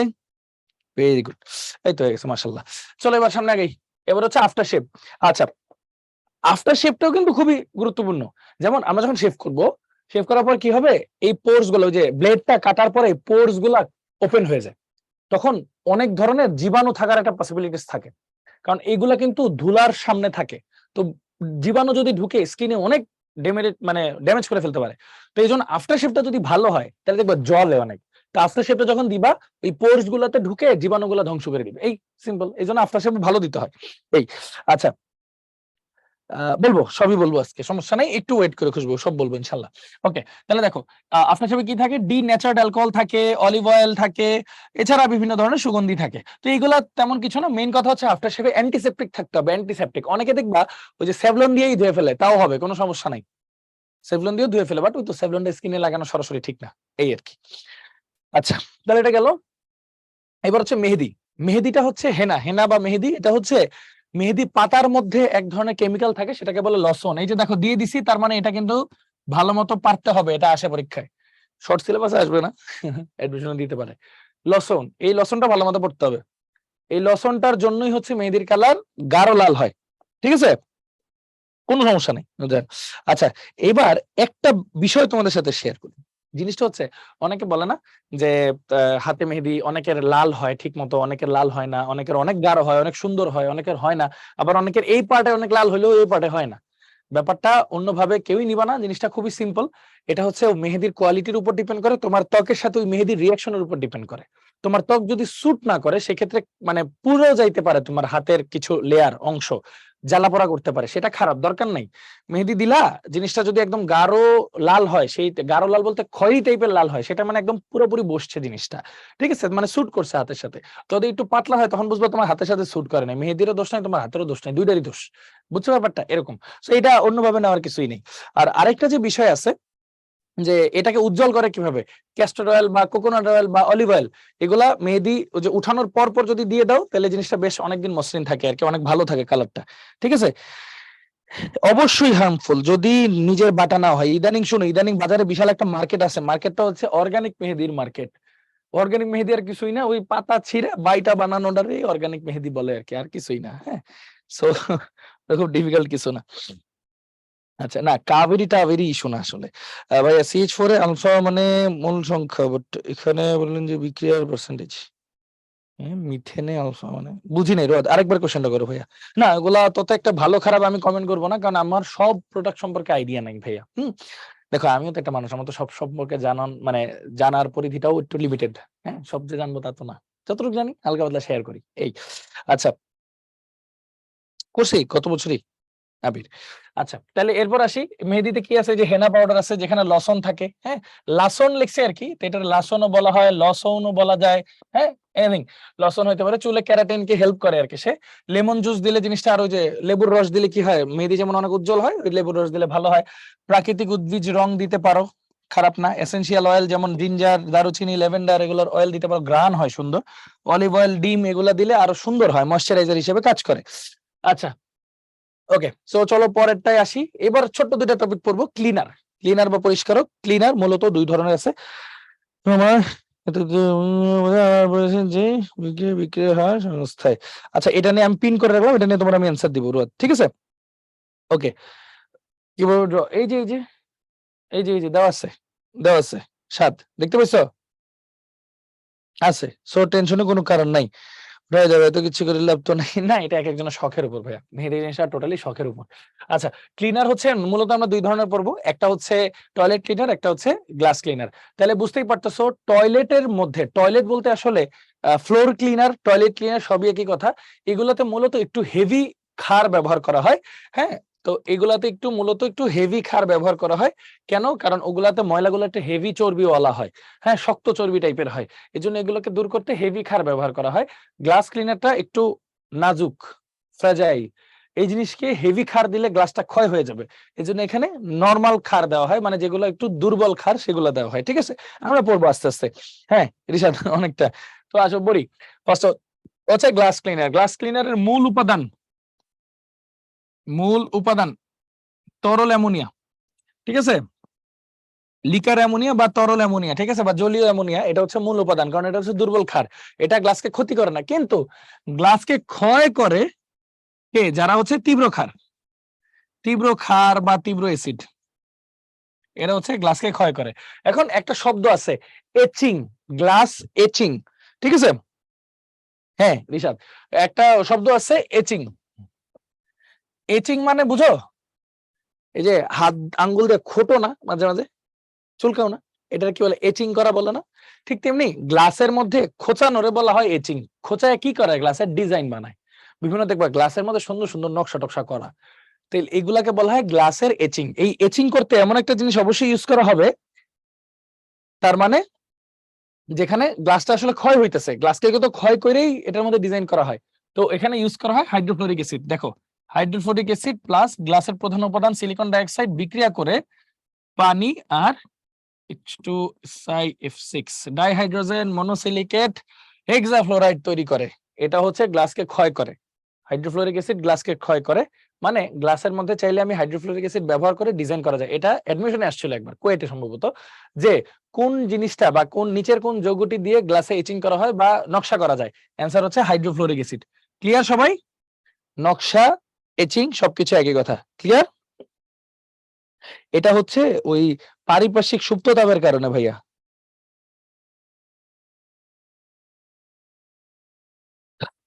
না, রিভার্স সেকশন করে না আনা যায় না, আবার নতুন করে করতে হয় রোয়াদ। হ্যাঁ, আচ্ছা। তারপর দেখো গ্লাস ক্লিনের উপাদান কি? লিকার অ্যামোনিয়া মানে তরল অ্যামোনিয়া বা জলীয় দ্রবণ। হ্যাঁ, এটা হলো তোল, চর্বি, গ্রিস। কে শোনো, টয়লেট ক্লিনার গ্লাস ক্লিনার দুইজনই সেম ভাবে কাজ করে। দুইজনই কি করে, ওই চর্বিটাই ময়লা আসলে। ওই চর্বির দুইটা অংশ আছে, একটা হলো পজিটিভ একটা নেগেটিভ। ওই ক্লিনার গুলা কি করে, পজিটিভ নেগেটিভকে দুই দিক দিয়ে আকর্ষণ করে মুক্ত করে দেয়, ছিন্ন করে দেয়।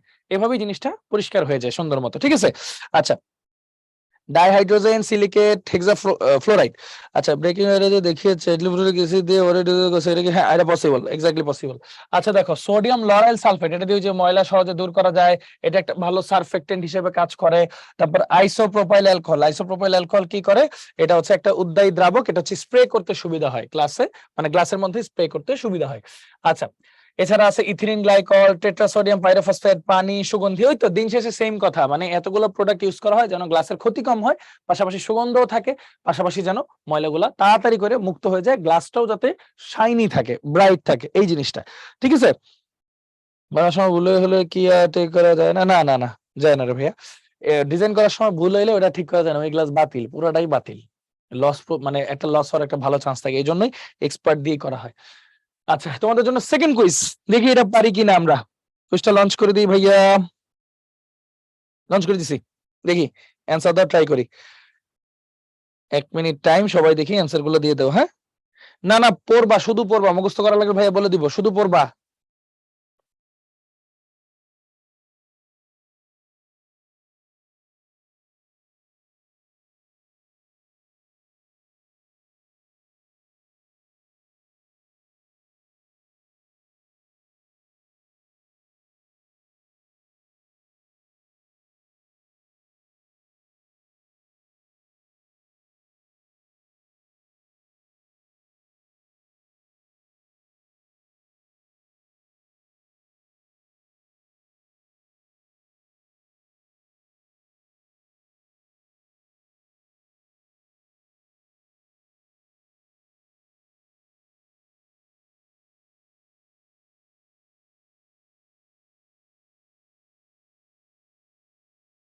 আচ্ছা, নুরজান জিজ্ঞেস করছো কয়বার রিভাইজ দেওয়া লাগে? ভাইয়া 2বার সর্বোচ্চ মনোযোগ দিয়ে পড়লে আর সবকিছু মনে থাকে ইনশাল্লাহ।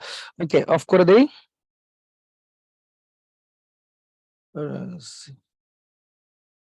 বড় ভাই ভোটে পড়ে, আচ্ছা আলহামদুলিল্লাহ। এইচএসসি 2020, মাশাআল্লাহ মাশাআল্লাহ মাফরুহা, ভেরি গুড। যে কোনো বাসার কাছে যে কোনো ব্রাঞ্চ, এটা নিয়ে আমরা কথা বলবো। হ্যাঁ, আজকে অ্যাডমিশন নিয়ে কথা বলবো, একটু হলে থাকো, আজকে সবকিছু নিয়ে কথা বলবো ইনশাল্লাহ। আহ জীবাণুটা দেখাবো, ওই ইরা একটু দাঁড়াও। হ্যাঁ, সোডিয়াম লরাইল সালফেট একটা যৌগ, এটা হচ্ছে মসৃণ করে সারফেক্টেন্ট হিসেবে, মানে খসখসা দূর করে, এই কাজটা করে। হ্যাঁ, আচ্ছা, অ্যানসারটা লিডার বোর্ডটা একটু দেখাই। জিদনি, ফাইরুজ, খুশবু, Afroza, Ishraq, Din, Raihan, Mahadi, Siam, Azizur. Congratulations, thank you so much সবাইকে। অ্যানসার অবশ্যই হবে অ্যাকুয়াস অ্যামোনিয়া। হ্যাঁ, তরল অ্যামোনিয়া অবশ্যই অ্যানসার হবে গ্লাস ক্লিনারের ক্ষেত্রে। এই যে সবাইকে যেটা বলতেছিলাম, এই দেখো তেল বা চর্বি, তেল বা চর্বি হচ্ছে এক প্রকার এস্টার। এটার মধ্যে অ্যামোনিয়াম হাইড্রোক্সাইড মানে লিকুইড অ্যামোনিয়া আর কি, লিকুইড অ্যামোনিয়া দিলে অ্যামোনিয়াম হাইড্রোক্সাইড আর কি।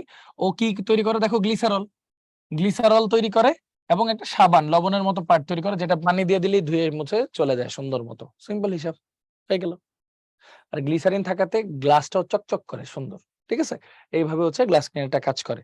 হ্যাঁ, এই যে ওর পজিটিভ অংশ ওর নেগেটিভ অংশের সাথে বিক্রিয়া করে। ঠিক আছে, পজিটিভ অংশ নেগেটিভ অংশের সাথে বিক্রিয়া করে। এই যে এই পুরোটা অংশ একটু খেয়াল করে দেখো, আর সি ডাবল ও, এটা কিন্তু মাইনাস। ঠিক আছে, মাইনাস।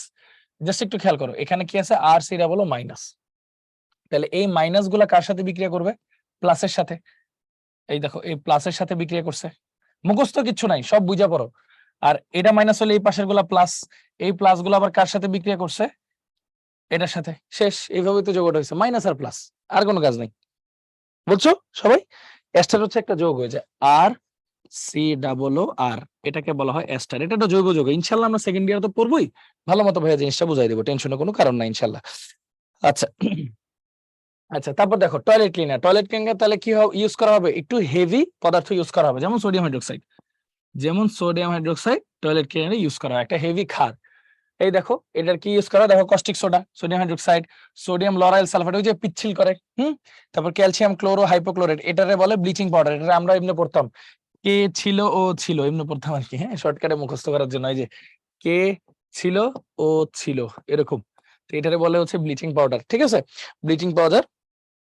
আর মানে একটা অ্যালকাইল আর কি, হ্যাঁ, একই লিকার অ্যামোনিয়া, অ্যাকুয়াস অ্যামোনিয়া একই জিনিস, কথা, হ্যাঁ, একই কথা, একই কথা, নুনজান, টেনশনের কোনো কারণ নাই।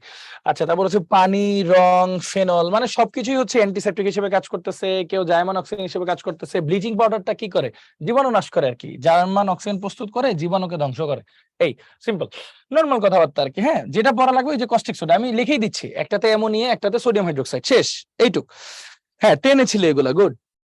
এই দেখো এটাও কিন্তু সেম কাজ করতেছে, দেখো এই যে এস্টার, চর্বি, এইটুক হচ্ছে মাইনাস, এইটুক প্লাস, এইটুক হলো প্লাস, এইটুক মাইনাস। দেখো কি হইতেছে, প্লাস মাইনাসের সাথে মাইনাস প্লাসের সাথে সেম জিনিস, গ্লিসারল আর সাবান তৈরি হইতেছে, পানি ঢেলে দিলে চলে যেতেছে, শেষ। বলো সহজ না কঠিন? সবাই মুখস্থ করার কিছু আছে? তুমি বলো। জাস্ট বিক্রিয়াটা একবার দেখলেই কিন্তু প্লাস মাইনাস করলেই হয়ে যাচ্ছে, কোনো মুখস্থ কিচ্ছু না কিন্তু, ইনশাল্লাহ। আচ্ছা, যাক আলহামদুলিল্লাহ, ভেরি গুড, তাহলে বুঝতেছি, ভেরি গুড, থ্যাংক ইউ। ওকে, রেসপন্সের জন্য ধন্যবাদ। আচ্ছা, এই যে এইভাবে দূর হয়, দেখো এই যে ময়লার দুইটা অংশ থাকে, একটা পজিটিভ অংশ কেন্দ্রে থাকে, আর একটা নেগেটিভ অংশ বাইরের দিকে থাকে। তো সোডিয়াম গুলা ওই নেগেটিভ গুলাকে টান দিয়ে নিয়ে যায়। তাহলে কি চর্বিটা এরকম ছিল, দুটাকে যদি দুই ভাগ করে ফেলি, এটা কি আর চর্বি থাকবে? আগের মতো থাকবে না, ধ্বংস হয়ে গেছে, আয়ন হয়ে গেছে, পানি ঢেলে দিলে চলে যাবে, শেষ হয়ে গেল, সিম্পল এইভাবেই, ঠিক আছে। হ্যাঁ, এটা একটু পেইন, সত্যি কথা বলছো রোহিত, এটা খারাপ কথা বলো না ভাইয়া। আচ্ছা, এবার আসি, তাহলে এইটা পার্থক্যটা পড়তে হবে, এটা লিখে দিস, এটা পড়তে হবে, এই যে স্টার দিয়ে দিছি, সো এটা পড়তে হবে। খুবই সহজ, বুঝাই দিই একবার, মনোযোগ দিয়ে শোনো। তেল আর চর্বির মধ্যে পার্থক্য, প্রথম কথা উৎস। তেলের উৎস হচ্ছে উদ্ভিদ, চর্বির উৎস হচ্ছে প্রাণী, প্রধানত আর কি। শৃঙ্খলের প্রকার, শৃঙ্খল মানে বুঝছো অসম্পৃক্ত না সম্পৃক্ত, মানে ডাবল ট্রিপল বন্ড আছে কিনা। তেলে ডাবল ট্রিপল বন্ড থাকে, চর্বি সব সিঙ্গেল বন্ড, সম্পৃক্ত। বন্ধনে যে লেখাই তো আছে, দ্বিবন্ধন ত্রিবন্ধন থাকে, যেহেতু অসম্পৃক্ত, আর এটাতে শুধু একক বন্ধন থাকবে, সিম্পল। দশা দেখো, তেল নরমালি কি হয়? তরল না? চর্বি নরমালি কি হয়? কঠিন, শক্ত হয় একটু। গলনাঙ্ক, যে তরল তার গলনাঙ্ক কম হবে, আর যে কঠিন তার গলনাঙ্ক বেশি হবে। বলো খুব বেশি কঠিন? বলো ইজি না মুখস্থ করা? এটা কিন্তু পারবা মুখস্থ করতে, এটা বুঝার জিনিস, সোজা জিনিস, চোখের সামনে দেখছো, তেলও দেখছো, চর্বিও দেখছো।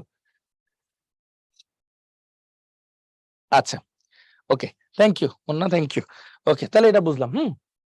আচ্ছা, ভাবছিলাম তোমাদেরকে একটা হোমওয়ার্ক দিব, বাট দিব না, লাস্ট ক্লাস তো, এটা তার হোমওয়ার্ক কি? তাহলে ভাইয়ারা বলো এটার উত্তর কি হবে, তাড়াতাড়ি দেখি তোমরা পারো কিনা। যদি ভাইয়া বুঝায় থাকে তোমাদেরকে, তাহলে পারবা। বলো সি এর গয়ের অ্যান্সার কি হবে? গটা কি, এটা কি?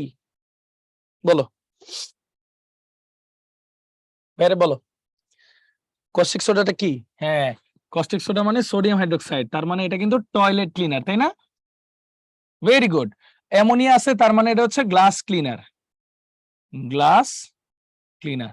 বলছে এর পরিষ্কারক কৌশল ওই যে চর্বির বিক্রিয়াটা, এই যে চর্বির বিক্রিয়াটা দেখাই দিবা, শেষ, তো পারলাই। আচ্ছা, এটা দেখাই দিবা। এবার কি বলছে, টয়লেট ক্লিনার হিসেবে বি ব্যবহার করা যাবে কিনা? যাবে না, কারণ এটা তো দুর্বল, দুর্বল জিনিস ওই শক্তিশালী চর্বিকে বিক্রিয়া করতে পারবে না, শেষ। তার মানে ভালো মতো পরিষ্কার হবে না, শেষ। ক্লিয়ার ব্যাপারটা? বলো, বুঝছো না বুঝো নাই? পারবা না পারবা না সব বলো। পারবো না? ওকে, ভেরি গুড। আচ্ছা, এখন সবাই যারা যারা আসো, হ্যাঁ, তোমাদের সাথে একটু আলোচনা করি, মনোযোগ দিয়ে শুনতে হবে, ঠিক আছে? চলো একটু পড়ি মনোযোগ দিয়ে। ফার্স্ট হলো ফার্স্ট পেপার, আমাদের শেষ, মোটামুটি শেষ। আমরা এখন একটু কথা বলি সেকেন্ড পেপার। ফার্স্ট পেপারে যেহেতু আমরা কোর্স গুলা করছি, আমরা কিন্তু তিনটা ভাগে পড়ছি, 1 2 3 4 5, মানে এইভাবে পড়ছি, এইভাবে পড়ছি। সেকেন্ড পেপারটা আমরা পড়বো 1 2, তারপর পড়বো 3 4, এইভাবে 2 স্টেপে পড়বো। তো হ্যাঁ, আমার সাথে আজকে তোমাদের লাস্ট ক্লাস কেমিস্ট্রির ফার্স্ট ইয়ারে, সেকেন্ড ইয়ারের ক্লাস এই 8 তারিখ ফ্রি ক্লাস শুরু হবে, এগুলো নিয়ে সব বলবো, একটু অপেক্ষা করো, একটু ধৈর্য ধরো, সবাই কষ্ট করে আমার সাথে আর 10টা মিনিট থাকো। আচ্ছা, যেটা বললাম ফার্স্ট পেপারে 1 নাম্বার চ্যাপ্টার থেকে সাধারণত পল বুঙ্গি ব্যালেন্স আর ওই টাইট্রেশন হালকা পাতলা আসে, এইটা পড়লেই মোটামুটি কভার হয়ে যায় 1 নাম্বার চ্যাপ্টারটা। 2 নাম্বার চ্যাপ্টারে কিন্তু টপিক অনেকগুলো আছে, ধরো মডেল গুলো আছে, পরমাণু মডেল, ধরো কোয়ান্টাম সংখ্যা আছে, ধরো বর্ণালী আছে, সাথে দ্রাব্যতা আছে, শর্ট সিলেবাসে এগুলোই আছে আর কি। এছাড়া দ্রাবক নিষ্কাশন আছে, খুবই মজার একটা টপিক। ঠিক আছে, আপাতত এইটুকু লিখলাম। পাশাপাশি অধ্যায় 3 কিন্তু নাই এমন কিছু নাই, বহুত কিছু আছে, তাই না? অধ্যায় 3 কিন্তু প্রচুর জিনিসপত্র আছে। তো হাইড্রোজেন বন্ড থেকে শুরু করে আয়নিক, ধাতব, তারপর সংকরায়ন, সমযোজী, তারপর পাই, সিগমা, গণনা, বহুত কিছু। হ্যাঁ, ডি অরবিটালের ঘটনা, বহুত কিছু আছে। ঠিক আছে, অধ্যায় 4 কিন্তু অনেক কিছু আছে, যে পিএইচ, পিওএইচ আছে, তারপর বাফার আছে, তারপর কেপি, কেসি আছে, তারপর ধরো ওই যে ই ফ্যাক্টর, শেলডনস ই ফ্যাক্টর গুলো আছে, অ্যাটম ইকোনমি আছে, বহুত কিছু পড়ানোর মতো আছে। আর 5 নাম্বার তো আমরা দেখলামই, ফুড প্রিজারভেটিভ আছে, সাথে সাথে ওই যে ভিনেগারটা আছে, তার পাশাপাশি যে টয়লেট আছে, যা বললাম এগুলো আছে। তো মোটামুটি এই টপিক গুলা এইবার কয়েকটা সিরিয়াস একটু কথা বলি, সেটা হচ্ছে হইতে পারে যে আমরা তো আসলে অনেকদিন ধরে পড়তেছি, হইতে পারে আমাদের পড়ার মধ্যে গ্যাপ আছে, থাকতেই পারে, that not a big deal. তোমরা যারা ইনশাল্লাহ সেকেন্ড ইয়ারে ভর্তি হবা, আবার বলতেছি সেকেন্ড ইয়ারে ফুল ক্লাস ভাইয়া নিজেই নিব, তো এটাই বলতেছি, এই 5টা চ্যাপ্টারে যদি কোনো সমস্যা থাকে বা যদি কোনো চ্যাপ্টার ওয়াইজ কোনো প্রবলেম থাকে, একটু একটু করে ভাইয়া প্রতিদিন সলভ করবো, ইনশাল্লাহ চেষ্টা করবো এটা। তো প্রতিটা ক্লাসের শেষে ভাইকে কোশ্চেন করতে পারবা সেকেন্ড ইয়ারে আর কি, একটু একটু করে এটা সলভ করবো, সেকেন্ড ইয়ারে পড়বো, কোনো সমস্যা নাই। আচ্ছা, সেকেন্ড ইয়ারটা কিভাবে যাবে? সেকেন্ড ইয়ারটা প্রথমে 1 নাম্বার চ্যাপ্টার পড়াবো, তারপর 2 নাম্বারটার মোটামুটি 22টার মতো মানে লেকচারই আছে, বা 24টার মতো লেকচারই আছে, মানে 10-11 দিন খালি 2 পড়াবো, একদম ধরে ধরে আস্তে আস্তে 1 বাই 1 স্টেপ বাই স্টেপ পড়াবো, যাতে অ্যাডমিশনও তোমার 2 কেউ আটকাতে না পারে ইনশাল্লাহ। কিন্তু একটাই কমিটমেন্ট লাগবে, সেটা হচ্ছে মনোযোগ দিয়ে ক্লাসটা করতে হবে। ঠিক আছে, কোনো সমস্যা নাই নুরজান, এগুলো কোনো সমস্যা না, ইনশাল্লাহ আমি অ্যান্সার দিচ্ছি, একটু ওয়েট করো। ঠিক আছে, এগুলা কোনো প্রবলেমই না। হ্যাঁ, আরেকটা ব্যাপার হচ্ছে, এটা স্টেপ বাই স্টেপ অনেক গুরুত্ব দিয়ে পড়ানো হবে, বিকজ এখান থেকে প্রচুর প্রশ্ন আসে। শোনো, কেমিস্ট্রিতে তো আসলে বাস বিচার করার কিছু নাই, চ্যাপ্টারই কম, পড়তে হবে অনেক, কিছু করার নাই। ধরো ধরো যদি স্টেপ বাই স্টেপ প্রতিদিন পড়ে ফেলি, তাহলেই তো হইলো। আচ্ছা, এরপর থাকলো চ্যাপ্টার 3, এটাও ম্যাথমেটিক্যাল, চ্যাপ্টার 4 এটাও ম্যাথমেটিক্যাল, 1 ও ম্যাথমেটিক্যাল, এগুলো যদি মোটামুটি পড়ি 2 কভার হয়ে যাবে, সমস্যা নেই। আচ্ছা, এবার থাকলো যে আমরা কিভাবে এই জিনিসটা শুরু করব। সে ফর এক্সাম্পল, ভাইয়া আমার তো ফার্স্ট ইয়ারে অনেক গ্যাপ আছে, আমি সেকেন্ড ইয়ার কি পারবো? দুইটা ডিফারেন্ট থিং, সমস্যা নাই। ফার্স্ট ইয়ারে যদি গ্যাপ থাকে, সবচেয়ে বড় কথা, খাতা কলম নিবা, 3টা ভাগে ভাগ করবা, এই চ্যাপ্টার গুলাকে 3টা ভাগে ভাগ করবা। কিভাবে? ভালো পারি, মানে এগুলা থেকে কোশ্চেন আসলে ইনশাল্লাহ পারবো। তারপর থাকবে মিডিয়াম পারি, যে আরেকটু পড়া লাগবে। থার্ড হলো কিছুই পারি না, ওগুলারে ফোকাস করে পড়ো। আগে দেখো ওগুলার কোশ্চেন কেমন আসছে বিগত কয়েক বছরে, আমরা তো অ্যানালাইসিস বলি ক্লাসে, ওরকম দেখো। ঠিক আছে, এরকম 3টা ভাগে ভাগ করবা সবসময়, এটাকেও, এটা তো নতুন পড়বো, এটা এবার মনে রাখো। ফার্স্ট ইয়ারে যাদের গ্যাপ আছে, তার মানে সেকেন্ড ইয়ারে গ্যাপ থাকলে কিন্তু জিনিসটা ঝামেলা হয়ে যাবে, তাই না ভাইয়া? এই জন্যই সেকেন্ড ইয়ারে মনোযোগ দিয়ে ক্লাস করতে হবে, ক্লাসগুলো খুব দরকার। এখন অনেকে কোশ্চেন করতে পারে যে ভাইয়া, হ্যাঁ হ্যাঁ বুয়েটে ট্রান্সফার কোনো ইস্যু না, আমি বলতেছি। আবার অনেকে বলবে ভাইয়া আমি তো কি বলবো, মানে আমার তো টেস্ট পরীক্ষা সেপ্টেম্বরে, আর আমাদের ফ্রি ক্লাস শুরু 8 তারিখ। শোনো, কেউ ভর্তি হও বা না হও, দয়া করে ফ্রি ক্লাস গুলা করে ফেলো, ভর্তি হও বা না হও সমস্যা নাই, ফ্রি ক্লাস গুলা করবা। 8 তারিখ থেকে আমাদের ফ্রি ক্লাস শুরু, 4টা ফ্রি ক্লাস হবে, 4টাই করবা, ভালো লাগলে ভর্তি হবা। 15 তারিখ থেকে আমাদের ক্লাস শুরু। অনেকে বলবা ভাইয়া আমাদের তো তখন টেস্ট, মানে ওই যে কলেজের পরীক্ষা চলবে, সো হোয়াট, সমস্যা নাই। প্রথম দিকের, তোমরা তো জানো, প্রথম দিকের 2-1টা ক্লাস আমরা একটু আস্তে আস্তে পড়াই। কেন? ওটা একটু আস্তে আস্তে পড়াই, কারণ নতুন ক্লাস তো একটু আস্তে আস্তে পড়ে, তারপর আস্তে আস্তে বড় বড় সুন্দর সুন্দর ক্লাস নেই। তো প্রথম 1 সপ্তাহ তো একটু আস্তে আস্তেই পড়াবো, টেনশনে কি আছে, ভিডিও দেখে নিবা, আর নাহলে কোনো সমস্যা হলে ভাইদের পড়বা, রিপিট করে দিব পরের দিন ক্লাসে, শেষ, কোনো ইস্যু নাই। কেন আজকে রিপিট করছি না? আজকে পড়াইছি না, ভিনেগার পড়াইছি না, ইমালশন, কলয়েড, এগুলো পড়াইছি না? খুব ক্ষতি হয়েছে ক্লাসের না? এইভাবেই, এটা তো আন্তরিকতার সম্পর্ক আর কি, আমরা জাস্ট গিভ এন্ড টেক, আমরা নিজেরা মিলেমিশে পড়ে ফেলবো, কোনো সমস্যা নেই। আর অনেকে বলো হ্যাঁ সেকেন্ড ইয়ারে আমরা শর্টেই পড়াবো, কারণ সেকেন্ড ইয়ারে সময় নেই তো ভাইয়া, বুঝছো? সেকেন্ড ইয়ারে সময় একদমই নেই, কিছু করার নাই ভাইয়া, এই জন্য করতে হবে। ঠিক আছে, আচ্ছা হ্যাঁ, আমি ফ্রি ক্লাস নিবো ইনশাল্লাহ, ফ্রি ক্লাসটাও নিবো, নর্মাল ক্লাসগুলো নিবো। হ্যাঁ, সেগুলো কোর্সে হ্যাঁ আবার পড়ানো হবে, ফ্রি ক্লাস ফ্রি এর মতোই থাকবে, কোর্সে আবার পড়ানো হবে, আর ভালো মতো পড়ানো হবে, এটা মাথায় রেখো। আচ্ছা, ফাইনাল এখন কিভাবে পড়লে ভালো হয়? কিচ্ছু না, যা যা লিখছি প্রত্যেকটা টপিক একবার রিভাইজ দিয়ে যাও, রিভাইসের উপরে কিচ্ছু নাই। বিয়োজন মাত্রা আলফাটা একটু মাফরুহা একটা বুদ্ধি দিই, চ্যাপ্টার 4 এ বিয়োজন মাত্রা উদ্ভাস উন্মেষের পেজে ভাইয়ারই একটা ভিডিও আছে, ফ্রি ভিডিও, ক্র্যাশ কোর্সের জন্য করছিলাম, সেই ভিডিওটা খুঁজে দেখবো, ওখানে আলফা এক্স আবার পুরোটা বিস্তারিত ব্যাখ্যা দেওয়া আছে, ফ্রি ভিডিও আছে, ঠিক আছে, ওটা একবার দেখে নিও, পুরো বিস্তারিত আলোচনা আছে, অথবা আমার ভিডিও তো দেখতে পারো, চ্যাপ্টার 4 এর একবার রিপিট দেখে ফেললে কিন্তু হয়ে যায়। হ্যাঁ, আচ্ছা, শর্ট সিলেবাসের বাইরে গুলো না, না, সেকেন্ড ইয়ারে যেহেতু তোমরা আসো, সময় খুবই কম তোমাদের, মানে সেকেন্ড ইয়ারে যদি আমরা পড়াচ্ছি না, সময় খুবই কম, পরের বছর এইচএসসি, শর্ট সিলেবাস যেহেতু সরকার বলেই দিছে শর্ট সিলেবাসে পড়ি, অ্যাডমিশনের সময় তো ভাইয়া যদি উদ্বাসে থাকো দেখা তো হবেই, অসুবিধা তো কিছু নাই, বহুত সার্ভিস দিব অ্যাডমিশনে, টেনশন নিও না, অ্যাডমিশনে আমরা মাস্টার ক্লাস থেকে শুরু করে, অ্যাডমিশনে যারা ভয় পাচ্ছ আর কি, অ্যাডমিশনে আমরা মাস্টার ক্লাস দিব, মাস্টার ক্লাস মানে প্রত্যেকটা টপিকের 1-1.5 ঘন্টা করে ভিডিও, এমনি ফ্রি, ফ্রি পাবা। সাথে হচ্ছে তোমরা এই যে পরীক্ষাগুলো পাচ্ছ, সাথে হচ্ছে ম্যারাথন লাইভ ক্লাস পাবে, এবার যেটা আমরা ইন্ট্রোডিউস করছি ম্যারাথন লাইভ ক্লাস, মানে তুমি ফিজিক্যালি ক্লাস করবা, আবার আমরা লাইভ ক্লাসও নিব, এক একটা টপিকে 6-7-8 ঘন্টা করে, যার যতটুকু দরকার দেখবা, সিম্পল, অ্যাডমিশন নিয়ে টেনশনই করো না, এটা পরেরটা পরে। আর হচ্ছে ব্রাঞ্চে অ্যাডমিশনে ভর্তি হওয়া, কোনো সমস্যা নেই রে ভাইয়া, যার শোনো কেউ ভাইবো না যে ফার্ম গেটে বা গ্রিন রোডে বা এগুলা সেন্ট্রাল ব্রাঞ্চ, সেন্ট্রাল ব্রাঞ্চ বলতে কিছু নাই, আমরা সবগুলাই সেন্ট্রালি মনিটর করি, তুমি তোমার বাসার কাছের ব্রাঞ্চে ভর্তি হবা, অন্য জায়গায় ভর্তি হওয়ার দরকার নেই, কথাটা বুঝছো? দূরে কেন যাবে, অ্যাডমিশনের সময়টা খুব গুরুত্বপূর্ণ, কোনো দরকার নাই। আর অ্যাডমিশন হচ্ছে বড় কথা, আগে এইচএসসি, আগে এইচএসসি টা পাস করি ভাই, একটু ভালো রেজাল্ট করি, তারপরে না অ্যাডমিশন, আগে এইচএসসি, অ্যাডমিশনের কথা বাদ, আগে এইচএসসি।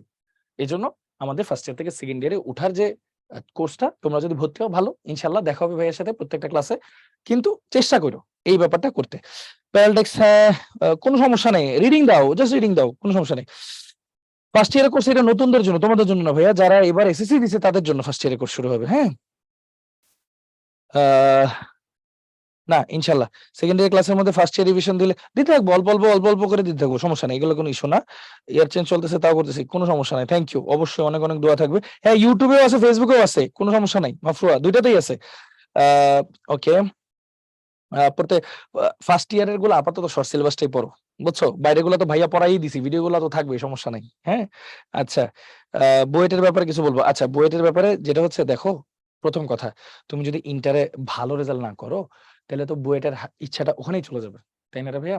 তো আগে তো বুয়েট মানে ইন্টারে ভালো রেজাল্ট করতে হবে, ইন্টারে ভালো রেজাল্ট করতে হলে তো সেকেন্ড ইয়ারে ভালো মতো পড়তে হবে, কারণ সেকেন্ড ইয়ার শেষ হইতে না হইতে প্রি টেস্ট, টেস্ট, তারপর আবার বোর্ড, তো তোমার তো ভালো পড়তে হবে, তাহলে সেকেন্ড পেপারটা ভালো মতো যদি শেষ করে ফেলতে পারো, কোর্সের সাথে 4 মাসের কোর্স শেষ করে ফেলো, তারপর আরো 1 মাস সময় পাবা, আবার ফার্স্ট ইয়ার পড়বো, অসুবিধা নাই, ভিডিও তো থাকবেই, টেনশনে কি আছে, ঠিক আছে?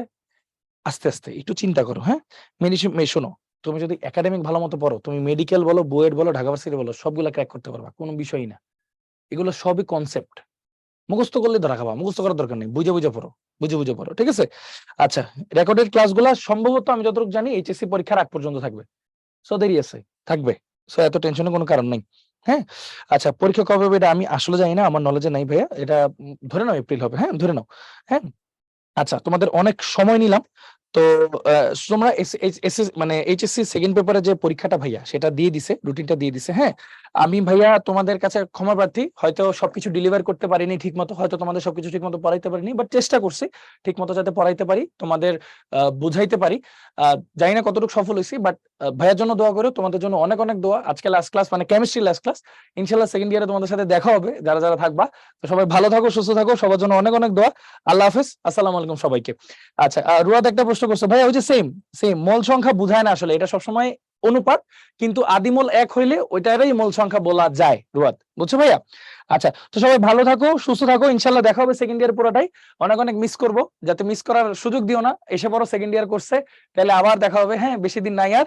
তো সবাই ভালো থাকো, সুস্থ থাকো, আল্লাহ হাফেজ, আসসালামু আলাইকুম সবাইকে। আপনাকে অনেক অনেক ধন্যবাদ আমাদের সাথে থাকার জন্য। আর আমার দেখা যাচ্ছে সবগুলা কোশ্চেন অ্যান্সার দিয়ে দিছেন ভাইয়া তোমাদেরকে।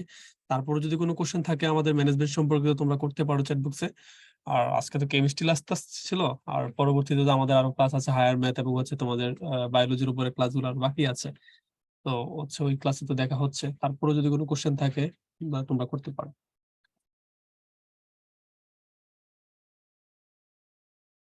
আর হচ্ছে লিঙ্ক গুলা ভাইয়া যে কথাগুলো বলেছিল আমাদের সেকেন্ড ইয়ার কোর্সের হচ্ছে ফ্রি ক্লাস গুলা এবং হচ্ছে মেইন কোর্স গুলা, তো সেগুলো সবকিছু লিঙ্ক হচ্ছে তোমাদেরকে চ্যাট বক্সে দিয়ে দিয়েছি আমি। হ্যাঁ হ্যাঁ, লাইভ ক্লাস হবে ম্যাম, আপনার ফ্রি হবে। আর ওই লিঙ্ক গুলো কপি করে রেখে দিও। 8 তারিখ থেকে আমাদের মানে ফ্রি ক্লাস হচ্ছে, যাদের পরীক্ষা থাকবে না, মানে ইয়ার ফাইনাল এক্সাম হয়ে গেছে অথবা হাতে সময় থাকবে, তোমরা অবশ্যই ক্লাসগুলো করবে।